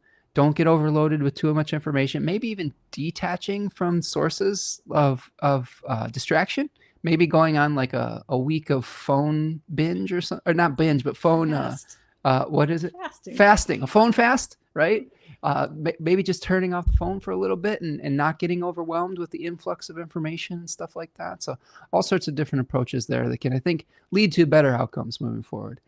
Kate says, I feel like lavender for sure, but tinfoil hat too. Sure. Gotta cover all your bases. I love it. Direct that energy, exactly. It's funny that you can tell, I feel like I need to make all the creative project ideas happen, but there are too many. Yeah. And that's maybe where the frustration comes in, right? So how can you just choose a few things and try to integrate them without feeling like you have to do every single thing. And that's really good advice for Gemini season in general. Good advice for all of us. For all of us, yes. Like for us too. Like we sometimes try to live above our complexity ceiling. That's the kind of thing that where how do you stay below your complexity ceiling so you don't feel overwhelmed, or so that you don't like beat yourself up if you can't turn every single nugget of information or inspiration into a physical project. This is a lot of times our problem is we get these little ideas and then we feel bad about ourselves if we can't make every single one of them into a fully realized thing. And we've been a lot of times lately we've been just like, how do we do less? You know, just do less, do less, do less. And it's not that we're not ambitious. It's that we're just trying to manage our energy levels as we go through different life stages, as we go through different transits. How do we manage our energy levels so that we're not like feeling bad that we're not being able to do everything that comes into our mind, right? Mm-hmm. Kate says, make another notebook that's only for ideas. I love that idea. Murmur says, I rarely use my phone, but maybe a break from watching the news. I think that's a good idea. Absolutely. And we'll talk more about Mars Uranus as we move forward in the next few weeks too. Silent Murmur. I did address it a little bit in the astrology of June. Well, it's coming in July. It's coming in the 4th. I think I addressed it in the last full moon video. But we're going to be talking about it. Like yeah, we're all going to be going through it with you. So we'll try to figure out a community solution. Saying another because I have a feeling. I feel called out. What? I feel because it's the another notebook. Oh, another notebook. Like 17 notebooks going at any given time. Definitely feel too slow. Yeah, we're all on our own timetables. Do you know what I'm saying? Like, don't feel like you have to rush things. That's another Saturn and Aries thing, is feeling like you have to do everything right now or you won't ever have the opportunity together. That's not how Saturn works. You know what I'm saying? Like Saturn sometimes reveals these things over time. So to add Saturn energy back into it is going to add some patience into the mix. They conjoin exactly on July 4th, my favorite holiday. Yes, it's going to be some fireworks that day for sure. Like metaphorically and and literally. I would also say if you are celebrating with pyrotechnics, be very careful. Careful like of your fingers. That's the kind of thing that's practical advice. Silent Murmur is if you do are going to like a 4th of July celebration or anything like that, be extra careful. Even to the point of canceling your fireworks celebration. Like I've watched my ding dong neighbor like hold Roman candles in his hands and like almost blow his fingers off. And I'm just like, come on, man. Like, what are we doing here? So be real careful with that kind of thing. Lauren says, strength training exercises to tear muscles to satisfy Mars and Moony emotions, but slow down that Mars through tearing of new form. I like that. Good advice. Starting a new notebook sounds good. Javier says, that's why I keep crying. Saturn Aries. It's like everyone's dead and gone. No, we'll never see them again. Oh, I'm sorry, Javier. You'll get through this. You know, one day at a time, friend. One day at a time. Yeah. Let's keep moving. Kate says, or tear the notebooks up after. That's a good idea. Write it down, get rid of it, you know? I'll be staying far from matches and fire. There you go. That, I mean, is probably the most practical thing. If you know you have that and it's affecting you, take extra precautions. You know, don't put yourself in situations that are making it more likely to have an injury or an illness. Don't like go skydiving. Exactly. Don't go skydiving when Mars Uranus is on your moon. Like these are just like things where it feels like common sense, but oftentimes when we're going through life with a non-K, ignorance, sometimes we're living out those aspects and we don't know any better. But you know astrology, so you're going to be better prepared for this, friend. All my candles are battery operated. There you go. I love it. All right, my friends. That's what we've got for you. Thank you so much for hanging out with us today. Thank you, Tanja, for joining me. And I hope that you all have a wonderful next few weeks. I hope you have a wonderful Venus-Jupiter conjunction. Remember, what can you give to somebody? How can you brighten someone's day? I mean, it feels so good to give and to embrace generosity through our abundance through our generosity is what I meant to say. Be kind to one another.